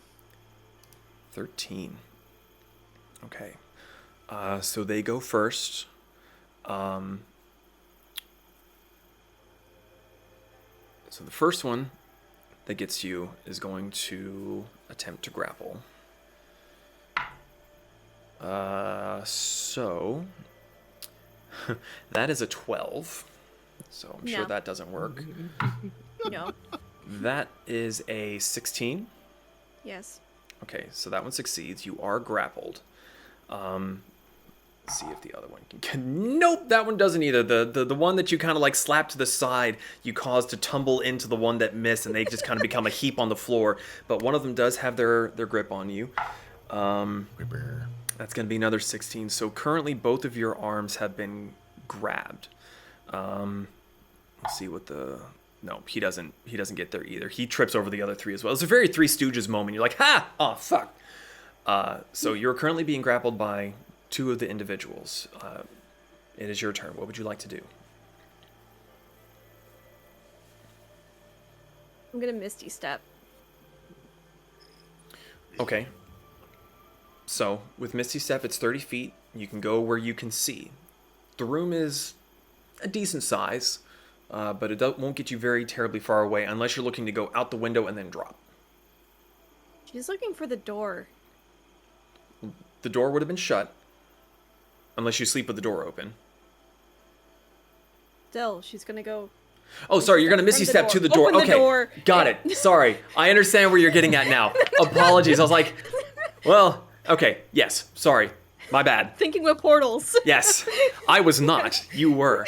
So, you bamf out of their grasp, and you hear cursing. A language that you've heard spoken, don't understand, but you're like, oh, they're mad. Cool. You go out the door. So that is your bonus action. You've got, 30 more feet of 30 more feet of movement would probably get you down to the first flight of the stairs before you can switch back around to go down again. She's action dashing.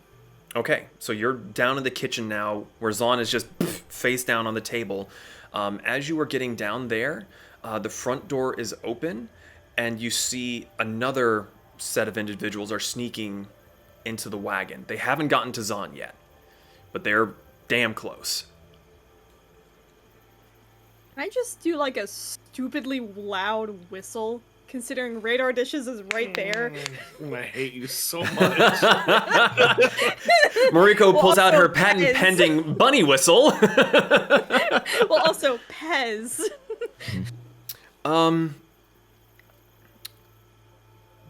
Pez, make a perception check at disadvantage for me. Mariko, make a performance check.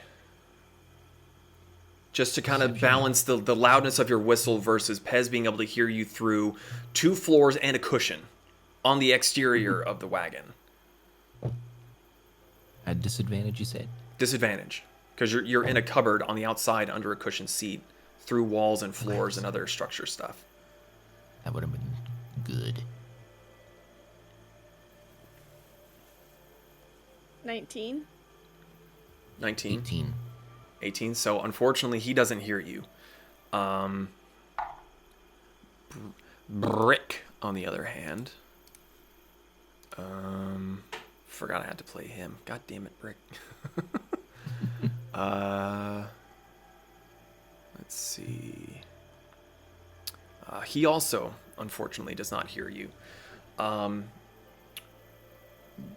on the other hand, being right there, you sit bolt upright. And there's Mariko looking fairly flustered, scared, I guess. Not really scared, just on edge. On edge. Antagonized. I didn't sleep. What's up? What's this? Company. What's going on? Company. Grab sword that's been leaning against the table. Okay. I need something to pick me up anyways. Well, I was like... No killing. You look directly to your right, and there's now 5 or 6 piling into the center of the wagon, and you hear more footsteps coming from upstairs down. You're being fairly surrounded. Okay. Gentlemen, do you speak common? They're not answering. They are coming towards you, and they are all going to try and grapple. Grippers. So, Zahn, I need you to roll initiative as well, please. Because, Mariko, you were 13? Is that right? Yep. Okay. What'd you get? 20. 20. Got it. Okay. Oh, wait, no. Sorry. 27. I got 15 plus 5, and I forgot to add my regular initiative. Fuck. Okay. Well, they are rushing towards you. But considering you get a fucking 27, I'd say that you. We'll start this as like round 2. So you're at the top of the list. You've got at least 6 individuals coming through the doorway, and another 5 seem to be coming down the stairs directly behind Moriko. What would you like to do? Okay. Let me just make sure I know what this is. Is this a bonus action? It's one action.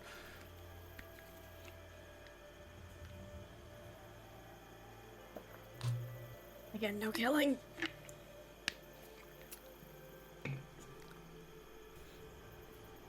Wielding his sword, Zahn is going to stand there. Gentlemen, if you need us to come with you, we will come. But if you do this violently, it will end like the gods in your city. I will introduce you to the way we do things in Rokusin. No.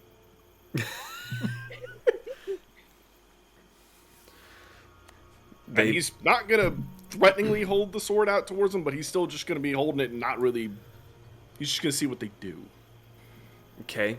As you say this, they all stop, and they seem to look at one individual who kind of like... And he is as well holding what looks to be an open manacle. And he holds it up, and then tosses it towards you. Put that around your neck. And the one of the ones behind you, Mariko, has theirs, and they give it a little bit of a shake, like, hint, hint. Where's Kasumi? She was outside. Where's Kasumi?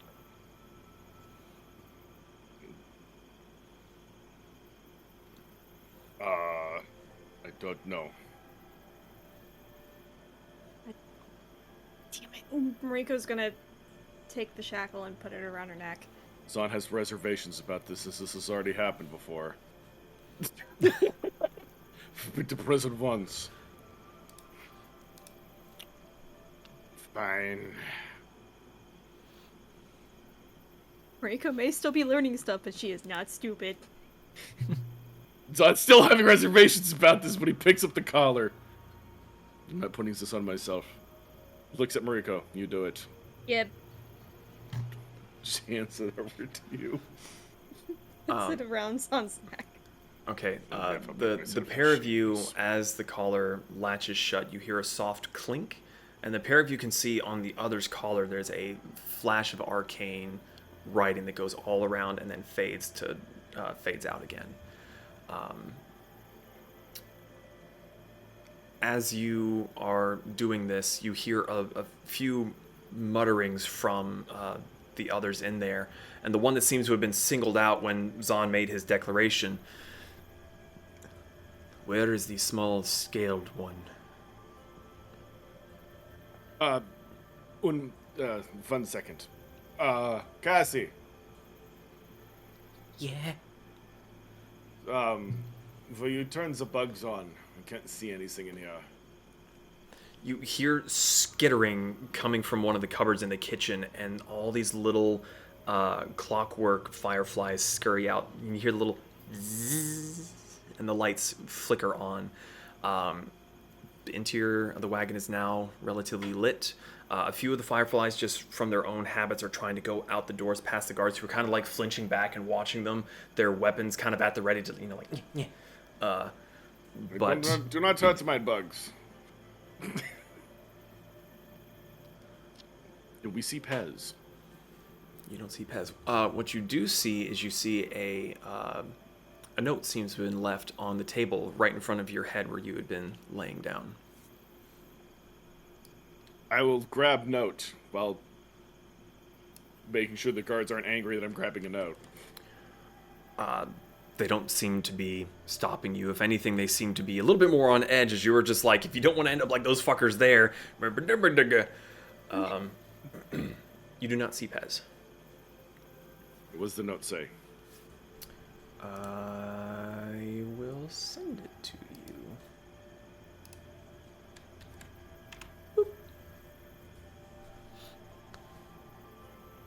I can read it out loud, unless Kasumi wants to read it. Just so that it's in her voice. Yeah, let Kasumi read it. She's the one who ditched us. She can get this punishment. God damn it. Okay. Yes!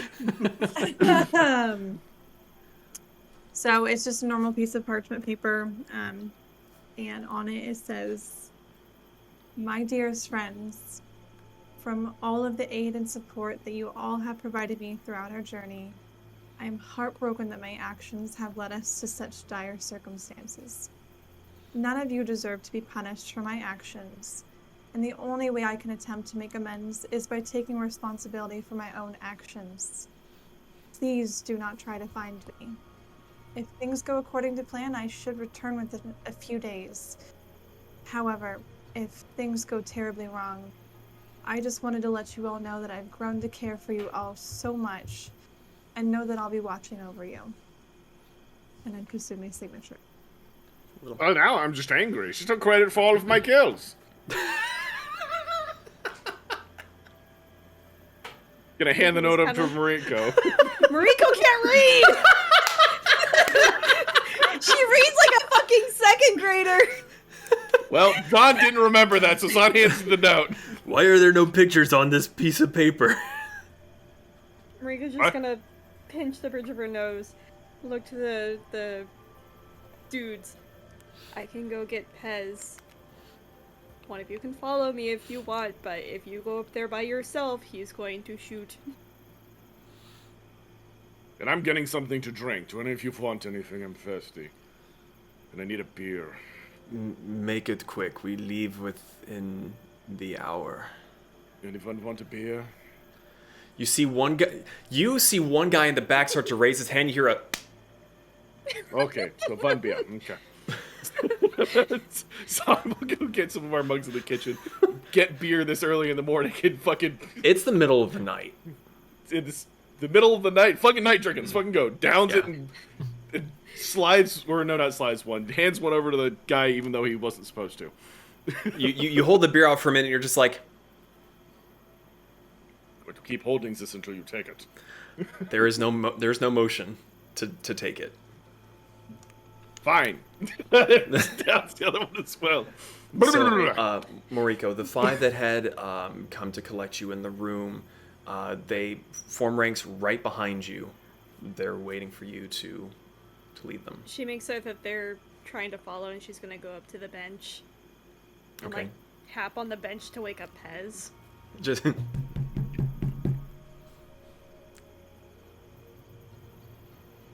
like open up my little peephole. Yes. So, no hostility. We're being taken in. And she's gonna point at the collar on her neck. No guns. Close the peephole.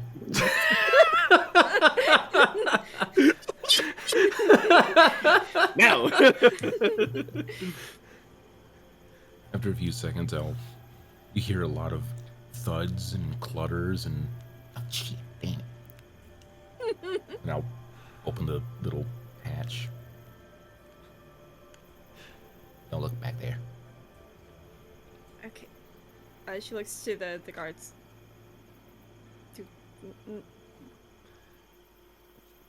He kind of looks at you for a second and just goes, "Oh," and just hands the collar to you. Like they're so fucking confused of what is happening right now.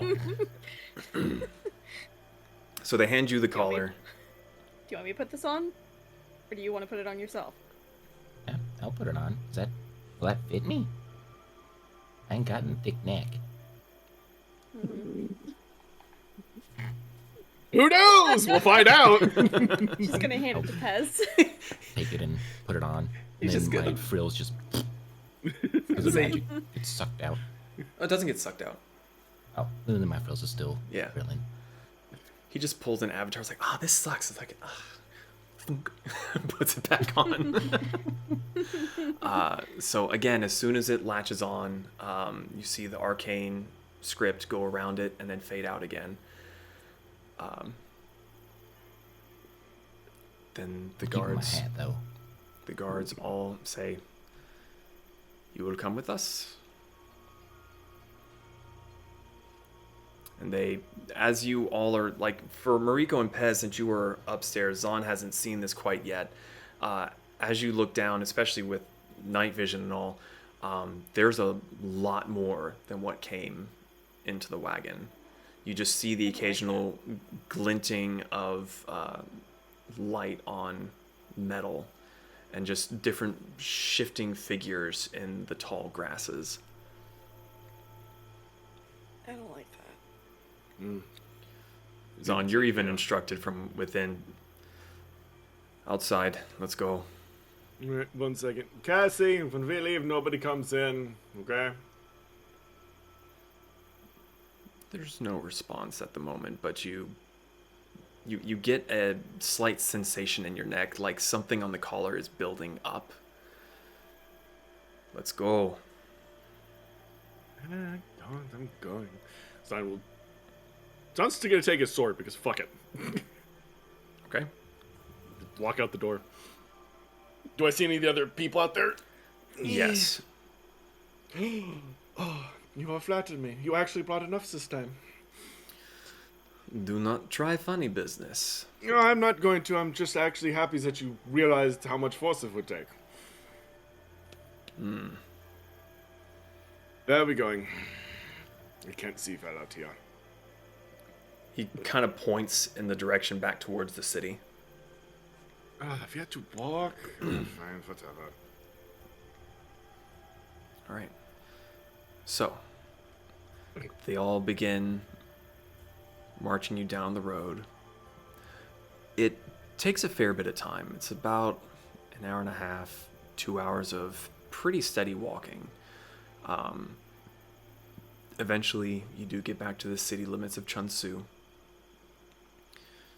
You're led through the streets towards the Boka district, and then eventually around to the Kura district that you had been in very, very briefly before. And then instead of taking one of the routes on the street, you were taking down an alleyway. And you were moving through trees towards the large mountain that you had seen along the coastline from a distance. Led along for a while longer, you come to... Actually, hold on. Hold, please, because I think I have a picture of this. I do.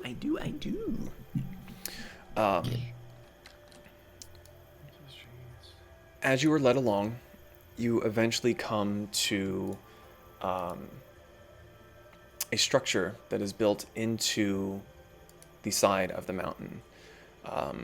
Large circular archway with thick, heavy wooden doors mounted in the front of it.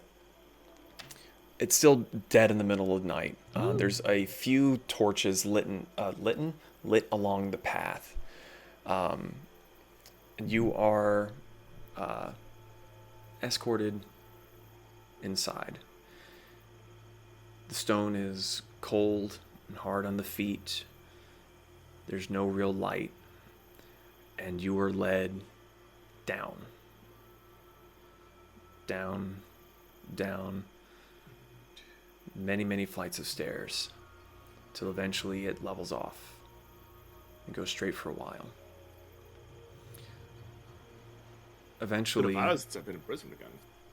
Eventually, you start to see slotted iron bars, and within you can hear the snores, the whimpers, the fidgeting.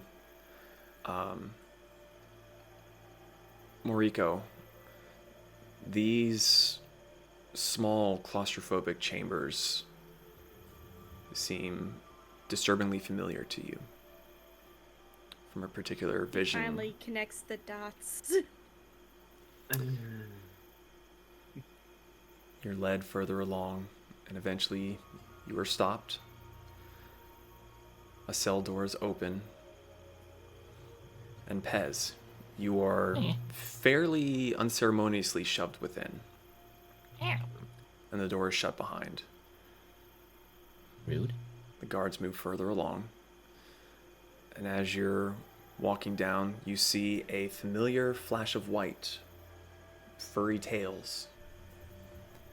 You are escorted past. Another cell is opened, and Zahn, you are shoved inside. Don't shove me, young man. I will go in willingly. I have something to do. The cell door is shut behind you. Your weapons, of course, haven't been taken beforehand. Oh, they have or haven't been? Have. Oh. Want that back later. A few more cells down. Another one is opened, and Mariko, you are shoved inside, and the door is shut behind you again. Once you are all safely locked and secured away, your guards leave, and with their handheld torches gone, it takes a bit for, especially for Zahn, it takes a little bit for his eyes to adjust. But the rest of you with your dark vision, you can see decently well. And looking out into the hallway on the ceiling, there's seems to be some fluorescent plant life growing on the ceiling of the hallway. Zahn, it's really not much for you to go off of. You'd be able to find your way in a straight line, but you can't really see who's across from you, who's nearby. If you kind of like really strain, you can kind of see your hands in front of your face, but it's not great. They took my hands from me. So, you are all placed into your own individual cells. Is anyone doing anything? Yes. Kasumi is crouched, well, seated in a corner with her knees hugged up to her chest, and she is got her tails slightly wrapped around her, and she's just got her head buried in her knees.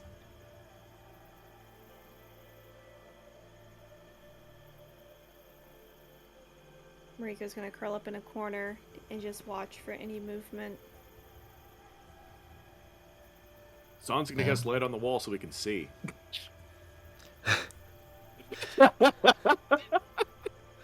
And you? So, Zahn casts light, and you hear a lot of hissing and shouts of anger from some of the other cells around as you just fucking flashbang everybody in the immediate vicinity of your cell, and you're just like, huh, that's more like it. Yes. I feel much more comfortable now. Okay, that's there. Do I see anywhere that I can sit down? There's a very uncomfortable slab of stone that appears to be where you're supposed to lay down. Sort of reminds me of home. Okay. Go sit on the slab and turn my light off. I feel bad for any guard that may go past Mariko's cell because the freaking laser eyes. The feral creatures like just gnawing on the bars. Just the stare. Just like that unsettling stare in the darkness. Hold on, you think that's bad? Think of who's gonna walk past Pez's cell. God. Yeah. Frog blink. So, how wide are the bars?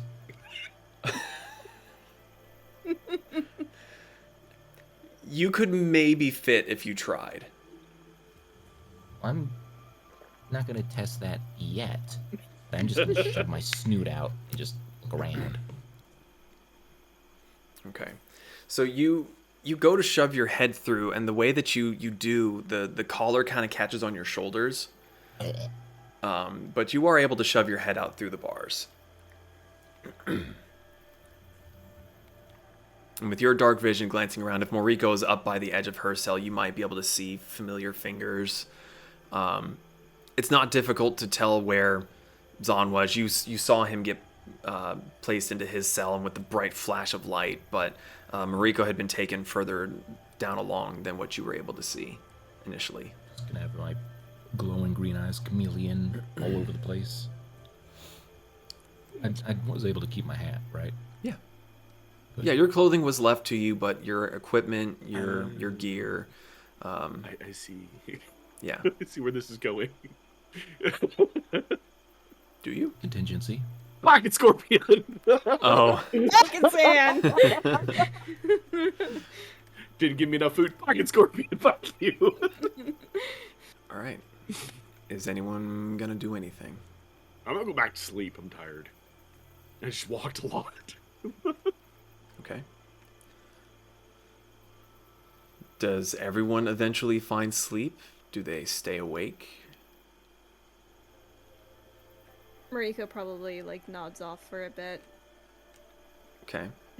Kasumi can't sleep right now. Okay. Pez? I'm crazy eyes, just looking all around, trying to freak guards out. There's not too many guards that come through throughout the night. From the best you were able to tell, it's kind of a one way in, one way out kind of a situation. So having guards watching multiple points doesn't seem to be as necessary. So far that you've been able to see anyway. So, those of you who are staying awake, well, Kasumi slept through the day, so she'll probably be alright. Pez, you will suffer a point of exhaustion if you stay awake. That's fine. Okay. Zahn sleeps like a baby. Mariko, for what you physically are, you don't need a whole lot of sleep, so you're okay. It's a very restless sleep, but you are able to get your long rest in. Tracking the passage of time is basically impossible, except for Mariko. She's able to keep track of the time of day, and Walking clock. yeah, you're able to eventually kind of suss together that morning is coming, though you can't see it. You can't see it. You don't really feel that general, like, it's time to wake up. It's just your brain just has, this is when we'd be waking up. A fair bit of time goes by. You're just left in your cells. Eventually, Kasumi, you hear that clicking sound, that scraping on the stone. And again, you hear the noise of the beak clapping, and a lantern comes through. And you know from the night before that this figure probably doesn't need it. But as you hear coming down the hallway, as the other inmates or incarcerated are giving groans of displeasure and kind of swearing, that clicking sound from the beak seems to get more excited and, for lack of a better word, maybe entertained from just the discomfort that it's causing. And you see it stomping by. Pez, you would see it walk past, and then it seems to stop. The light comes to a halt, and it looks into your cell, Kasumi, and then it looks, sorry, I got something in my eye. Looks back to okay. yeah. Oh no. Looks back at you, Pez, who you just had your head through the bars the whole night. I'm assuming. Okay. So it looks towards Pez and Kasumi. Bring that one. And this one. He begins stomping off back down the way. Eventually, you come to Zahn, who is just, kind of sprawled out and snoring just happily. This one. And as he's moving through and pointing, the guards are coming in and they're unlocking the cells. And if you are awake, they are, indicating that you need to come and follow them. Eventually, Moriko, the strange Kenku creature, comes. Just wide-eyed staring straight at it. Like, no motion, no blinking, just stare. He kind of sits there for a moment, turning his head to look at you with his eye, kind of. Still staring, no blink. This one too. And then he begins to stomp off, expecting all of his orders to be obeyed. The guards open your cells, and they tell each of you, follow Master Matsumoto. Do not think to disobey. Do not think to harm any guard, any citizen. Should these rules not be followed, you will be punished. Move. Okay. So I'm nonchalantly just. Real quick question. Mm-hmm. Are we going off of legacy rules or current rules for exhaustion? Because there's two different rule sets. Let's go off of Legacy for now, because I haven't looked at the new ones yet, and I don't want to hinder us by looking at the new one, but we might be able to fiddle with that for the next session. So please don't let me forget about that, but we will look into it. Mm-hmm. So you are all led along. The Kenku is in front of you with a fair amount of guards behind. And as he gets to the top of the stairs, it's bright out. It's definitely daytime. And for how long you were in just the sheer darkness, it hurts the eyes a little bit. Scheiße. Pez is probably okay because he was able to keep his hat. But the Kenku sets the lantern down as he exits, and he just keeps walking. You are all led through the street.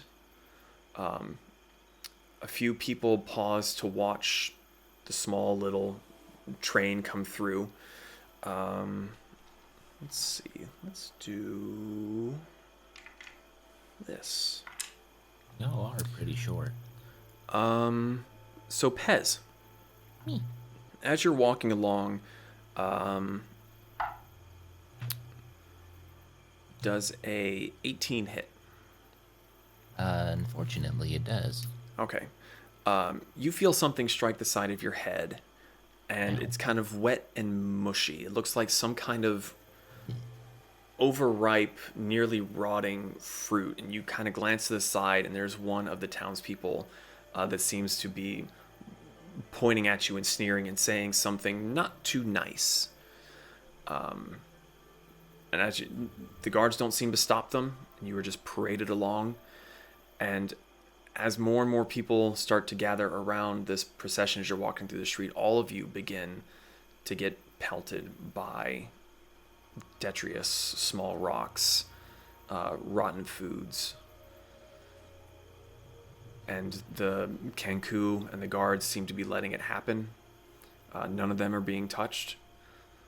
You're not being hindered in moving, but you are being, having things thrown at you. There's various shouting. Kasumi, you're able to understand every word. Murderer is used a whole lot. People demanding that you pay for it with your own lives. Get buried under the prison. None of it is nice.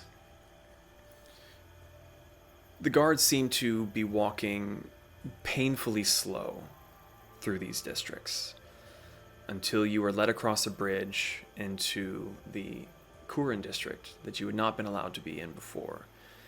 And once you are over that bridge, the general masses are severely thinned out, and there doesn't seem to be anyone in this area that seems eager to accost you anymore. Soon enough, you were led across the way and through another archway past a pair of very, very large, heavy doors. And within, you see the small little Zen garden, a very, very tall, magnificent structure in the very, very center. Ornately made, beautiful wood carvings, gold trimmings, green jade, roofing tiles. Kasumi, you had kind of seen this in a sense, but you were kind of focused on other things at the time, so you didn't really have any chance to really appreciate it. It's great footwork.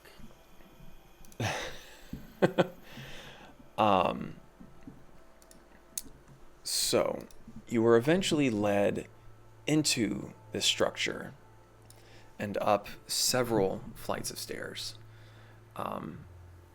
And eventually you find yourself in a large, spacious room. No walls, a bunch of pillars supporting the roof along the outside. I was like, there are no walls. How does the roof stay up? That magic. Sorry. D&D. It's a very open space. Pillars are holding up the ceiling. There are exterior walls, but there's no like sectioned off walls in here. It's just one wide open area. And as you come into the center of the room, you see a long line of figures standing, making a sort of a walkway towards the throne. And as you are brought into that area, the center part, the ceiling opens up even higher to give a more grand feeling, a more spacious feeling of the floor that you're on. Kasumi, you're I would say you are familiar with this floor. This is where you were brought the night previously.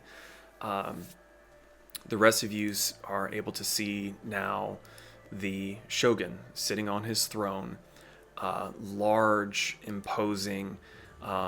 Zon probably getting I could take him.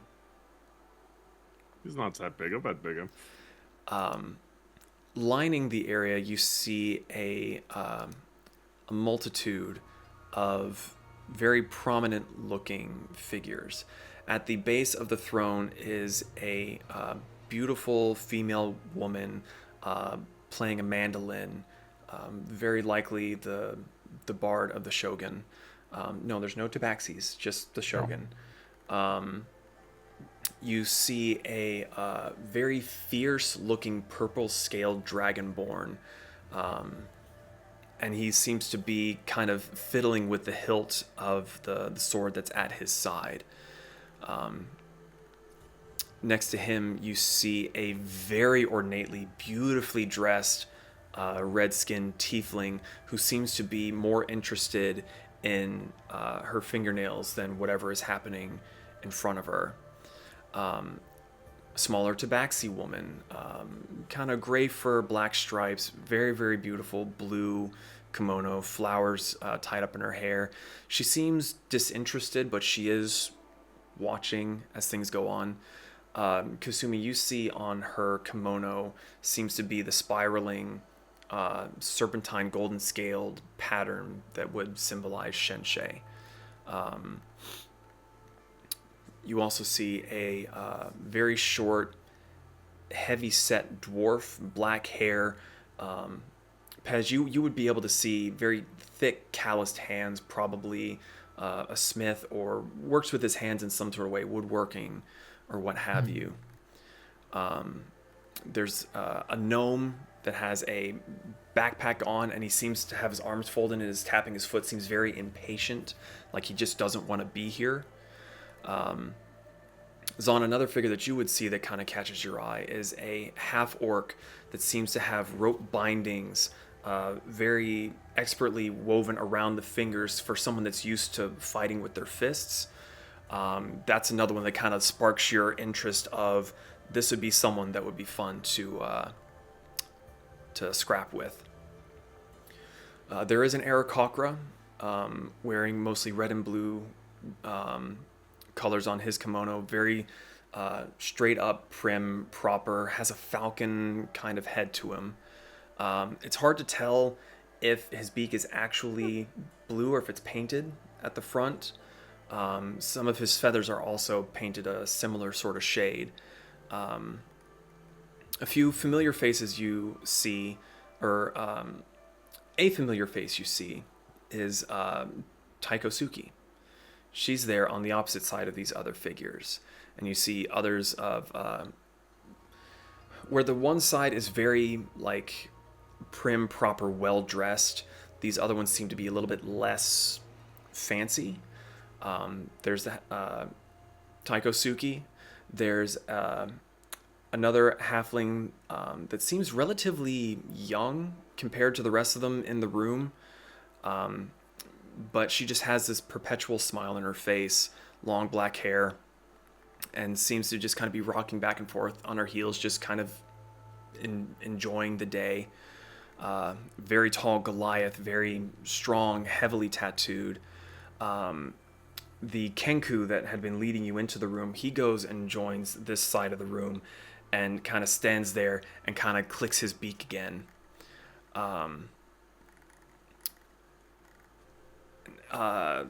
There's two others that look relatively similar to each other.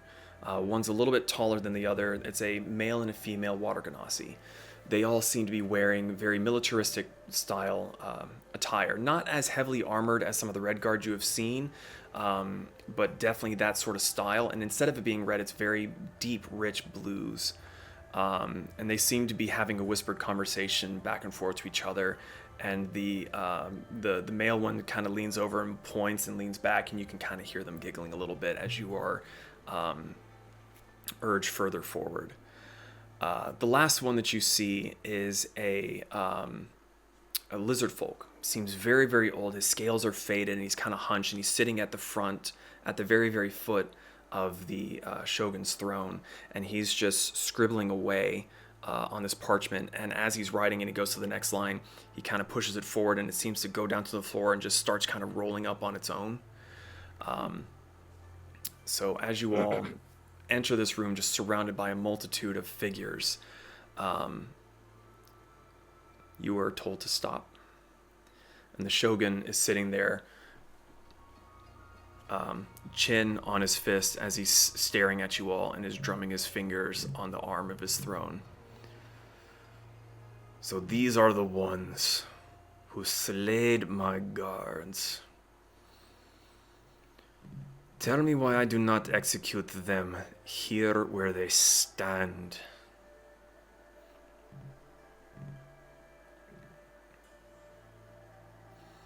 In the uncomfortable silence, it's Okazaki who speaks up.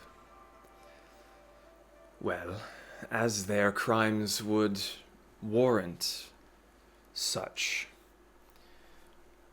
I think it would be a waste.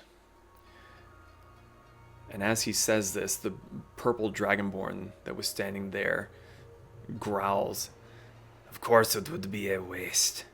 Let me kill them. Fair combat. It will be wonderful, I am sure." And They're not big enough. as you speak up, Zahn, the Shogun, kind of rumbles out, "The accused will be silent."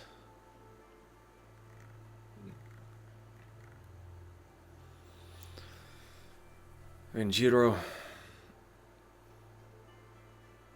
patience, perhaps, if they are found to not be useful. But apparently, and he looks towards the half-elf, apparently my chief advisor has plans for these ones apart from my instant gratification.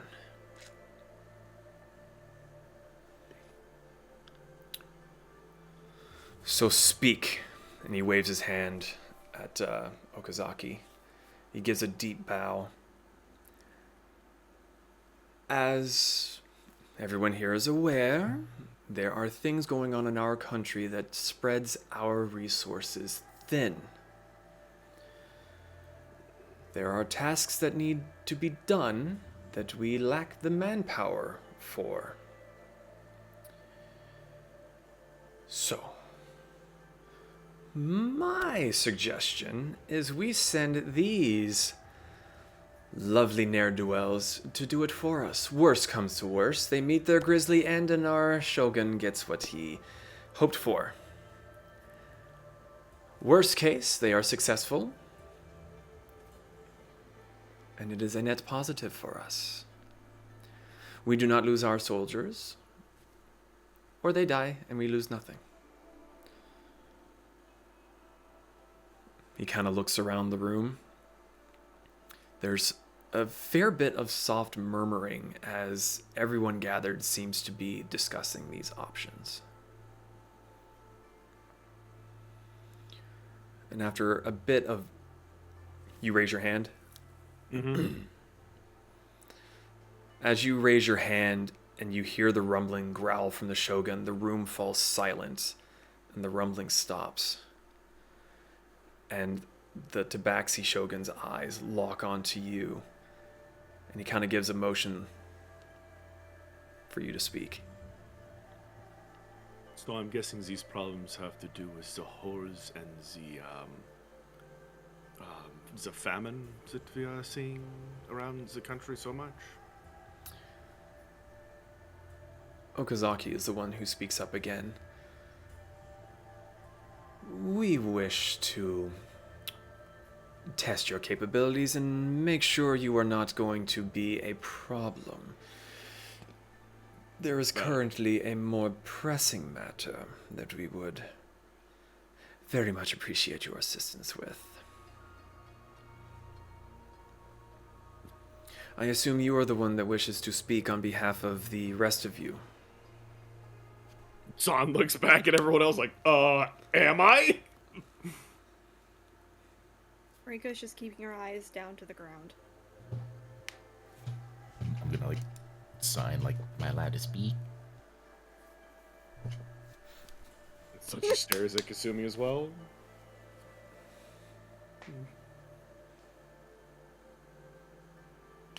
Kasumi is very solemn, very quiet. She kept her head down during most of the time, but the second Zahn is asking if he can talk, there's a look of panic in her eyes, but she is too scared to speak. I guess that means yes, I have not heard a no.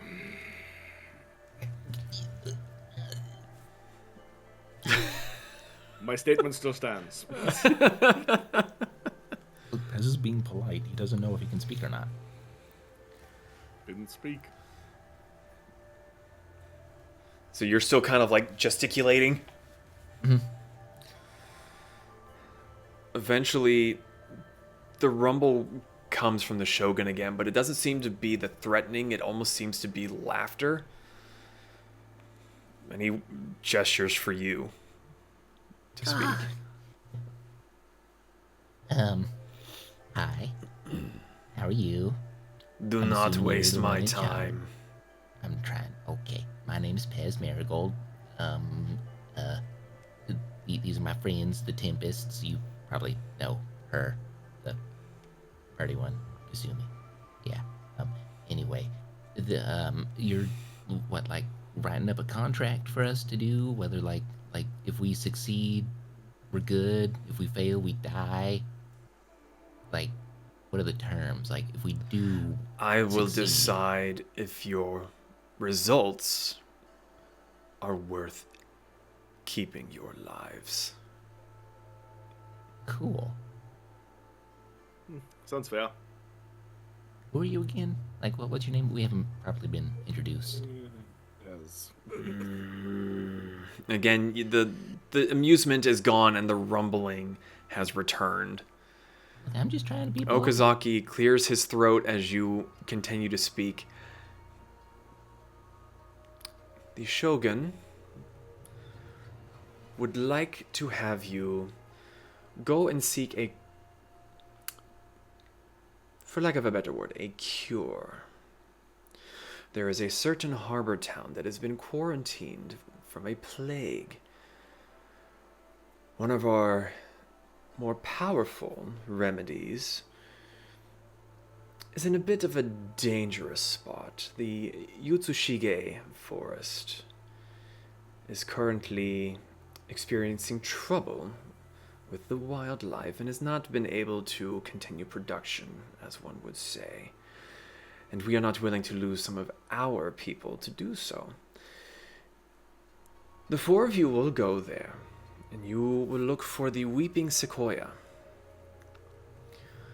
gathering the moss located around the roots. Trigger word. I was so waiting for that. Gathering the moss around its roots, you would bring back as much as you can carry and bring it to the village along the edge of the Kudong Harbor. We have one such that will be escorting you and keeping an eye on you. A somewhat punishment himself.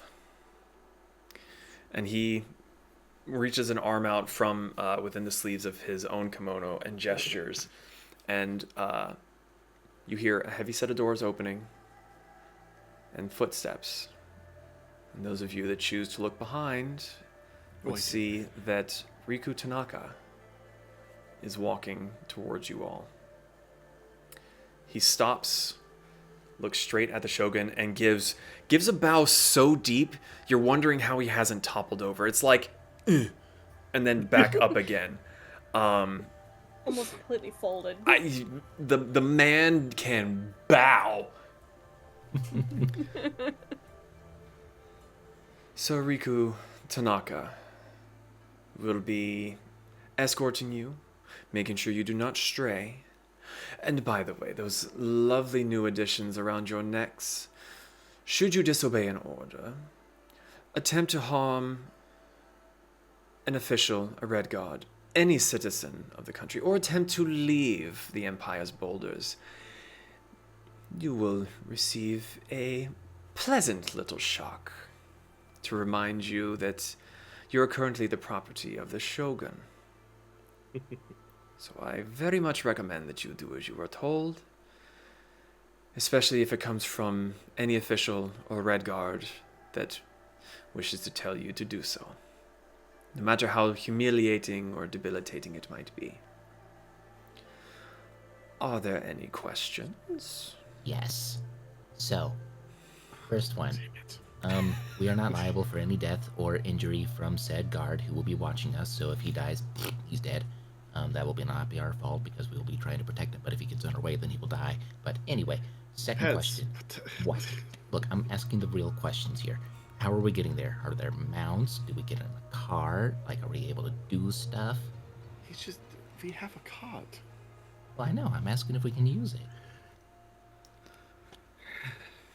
It does not matter to the Shogun or those gathered how you get there, or how you complete this task. So you said we need to get moss from this... I apologize, I'm not very good at city names here yet. From this one location, and then bring it to this harbor, and that is all we need to do? When you are finished with this task, you will be brought back again before the Shogun to see if your deeds are worth being released or if there is another task of which we deem your talents worthwhile completing. Kind of see how this is going to go. Yes, it almost seems like you should have obeyed the Shogun's order in the first place instead of murdering all his guards. And you, again, hear more murmuring from up and down the line of people that are here as witness. It would have been nice to have clearer instructions instead of just coming at us saying, hey, mount, and threatening with weapons, but that's... I recommend you be quiet now. Shutting up. you speak again. You suffer a incredibly painful shock around your neck to the point where you can barely stand. You take 16 points of lightning damage, and you suffer 3 points of exhaustion. Ooh, I'm at 4. Is it 16, you said? Yes.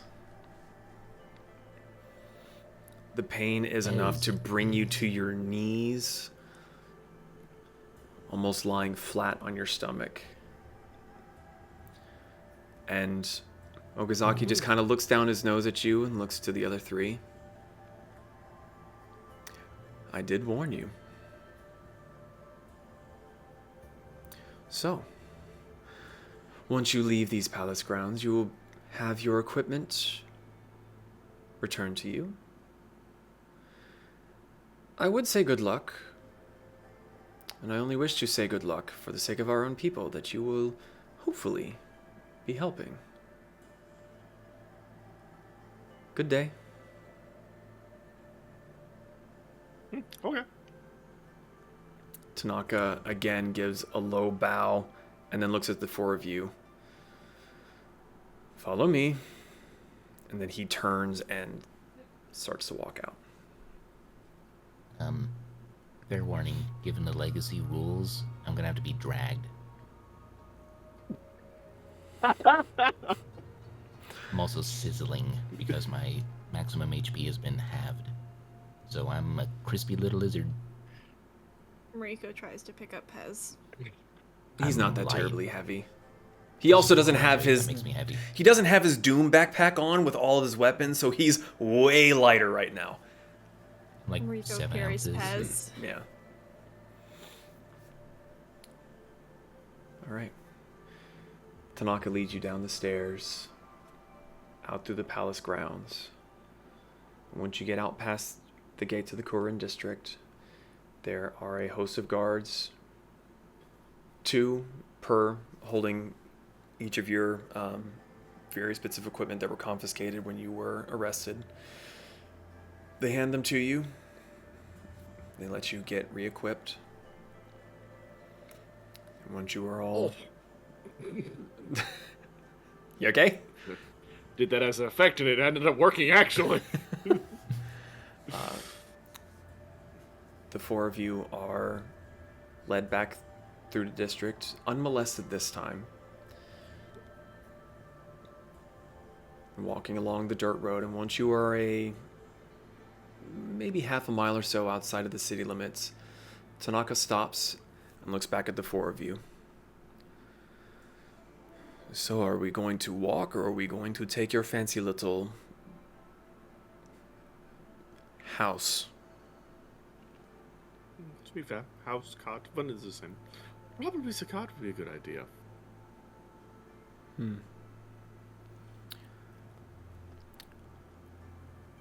Where might that be?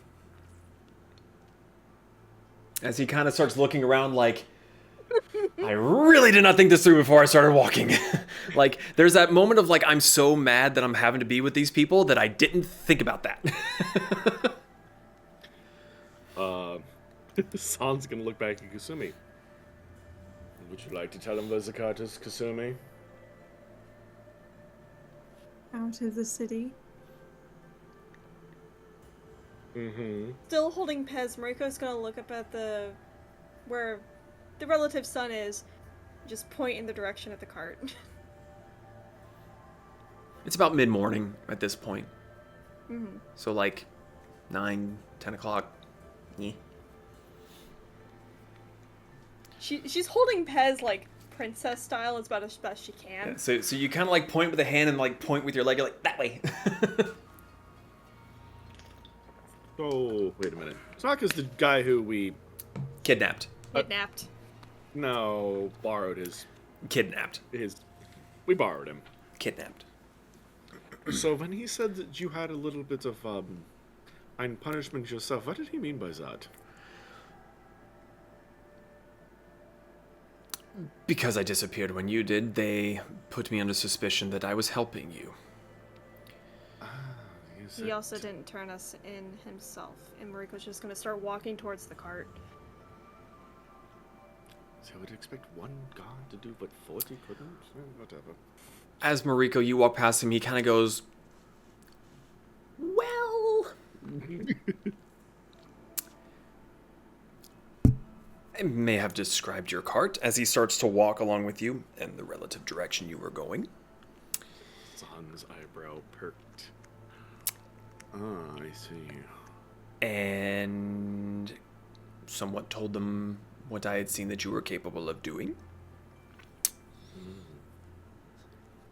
To be fair, was to keep my own neck clean of your little new accessories. I'm used to stuff like this. So, I cannot say I'm happy to be back with you all again so soon, but one does not deny the orders of the Shogun. So I am Debatable. stuck with you. Well, we promise we'll make it a, what's the word I'm looking for here? A fun adventure. Don't worry, you'll be perfectly safe. We do silly stuff like this all the time. Actually, to be completely honest with you, this is actually a lot less than I thought he was going to ask us. You are fooling yourself if you think that this is going to be the last thing he asks you to do. Yes. But I'm also expecting by the time we go back, the collars probably won't be around my neck anymore. You keep thinking that. I will. I will! I'm just walking down the street. Okay. Unless you all want to stop for any particular reason, you will eventually make it back to the cart. Okay. As you get inside, Tanaka unslings his pack and pulls from within it a map of the region, which I will... Finally! Yes, please. I've been waiting I for needed that. it so bad! Also, Pez is None of you asked nonverbal. for it. But I wouldn't ask for it. The people who would ask for it didn't.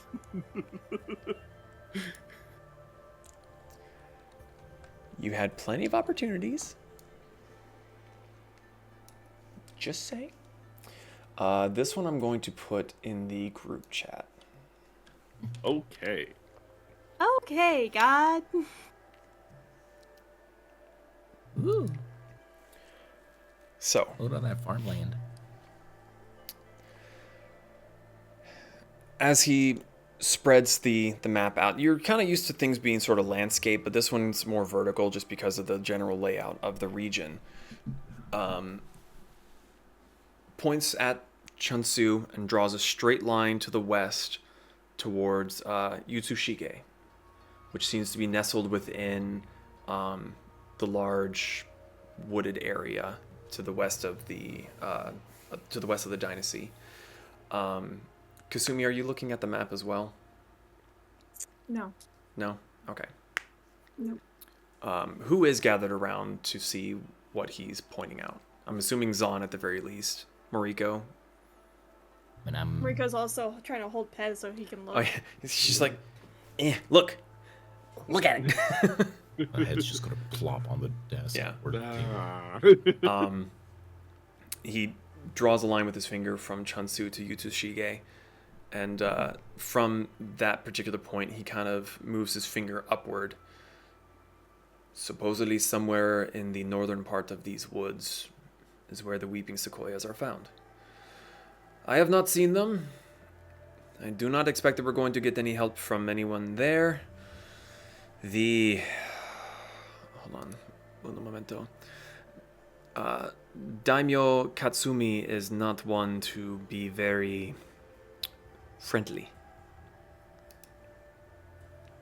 Doesn't really seem like a lot of people here in your country are friendly, if I'm being completely honest. Some of them are. This particular one is maybe unfriendly is the wrong word. She's... A bitch? No. Aggressive. Oh, how aggressive. No. No. You will not speak of a daimyo like that. I just asked how aggressive. Like, what kind of aggressive are we talking about here? Was she, like, pull a sword out and try to kill me? Anyway. The sooner we can go along our way, the sooner we will get this task taken care of. How do you... And he kind of looks around, and he kind of realizes that there was no beast of burden. How do you move this thing? Oh, so that's where you come in. Ah, I'm just teasing you. It moves on its own. You see him just kind of put his face in his palm. This is going to be a long journey. As I said, you will have a great time. Just try not to worry about anything that we have to do. It's kind of what I do. Let us get this over with. Do you think he will let you off Breakfast after... Oops, sorry. Rika's gonna set Pez down. Because her arms were getting tired finally. I'm still smoldering. Do you think this is all he will have you do? Or do you think he'll have you tag along with the next task he asks us to do? I do not want to think about that. Ah. Well, I'm happy to have you along at least. John genuinely means this. He's not being an asshole. There's a short pause as you hear heavy footsteps coming from upstairs. Kind of, Brick comes down, looks over, sees Pez, sees Tanaka. What did I miss? Rick. What? Any books in that library about how to nullify magic? Maybe. I need one of those before you go on your quest. You hear Tanaka clear his throat. I'm going to expressly forbid you from attempting to disable your collars. Oh, I'm not going to disable them now. After we are done with all of our quests, I will disable them myself. I am going to expressly forbid you from attempting such. But you're no fun. I'm still going to need that book, though. I do want to do some reading. Even though I probably won't be You able to kind of see Brick look from Tanaka to you and back again. It's in the library. Okay.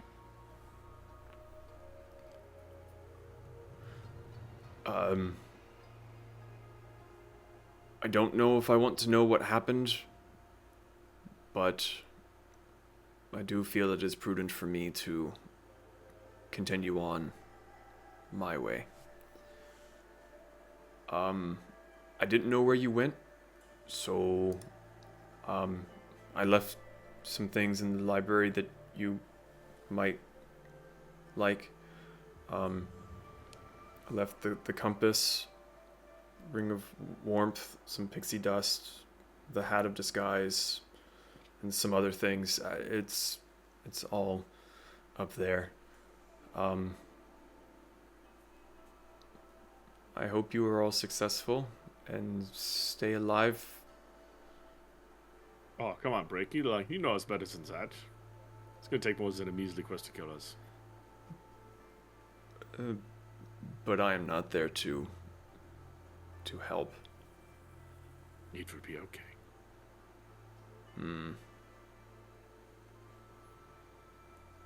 Can I reach out and, like, gesture towards Brick to come towards me, the smoldering pile of ash? He comes to you laying on the table. What happened to you? A lot. I'm gonna, like, reach out and grab his finger in my hand. And I'm gonna look up at him. Take care of your sister. Sisters mean a lot. I won't rest until I can find her. Good luck, Pez. And he kind of reaches a big hand up and goes like, pat, pat, pat. Just more flakes. just flaking off. scales falling off, shedding.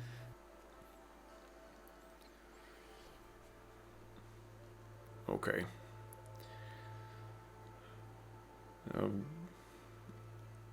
And he just kind of is at a loss for words, and he goes, opens the door, and looks back and seems really, really torn.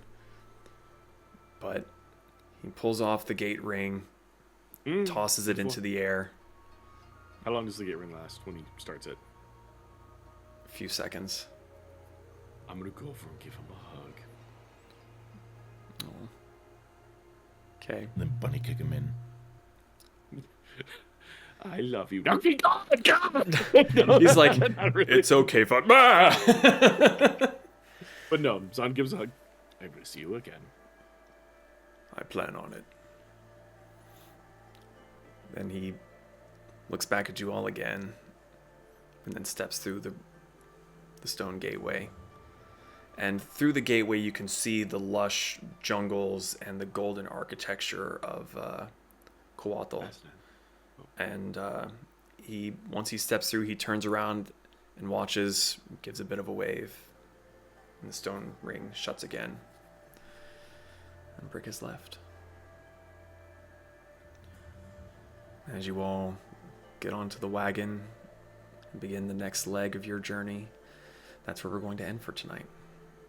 Ick. So, thank you all so much for joining us, for listening. We will be back in 2 weeks to continue back across Takatari to see what threats and adventures await our community service party members are going to be forced into. Any questions, comments, concerns? Nope. No? Join us in the Discord. We're lonely. Just a little lonely. Hope you all have a fantastic weekend, an even better week. We'll see you the next time we go live. Good night, everybody. Bye, everyone. Thanks for listening to the Fools and Flagons podcast. If you enjoyed this past adventure of the Tales of Archeron, you can catch us live on Fridays at twitch.tv/Fools and Flagons.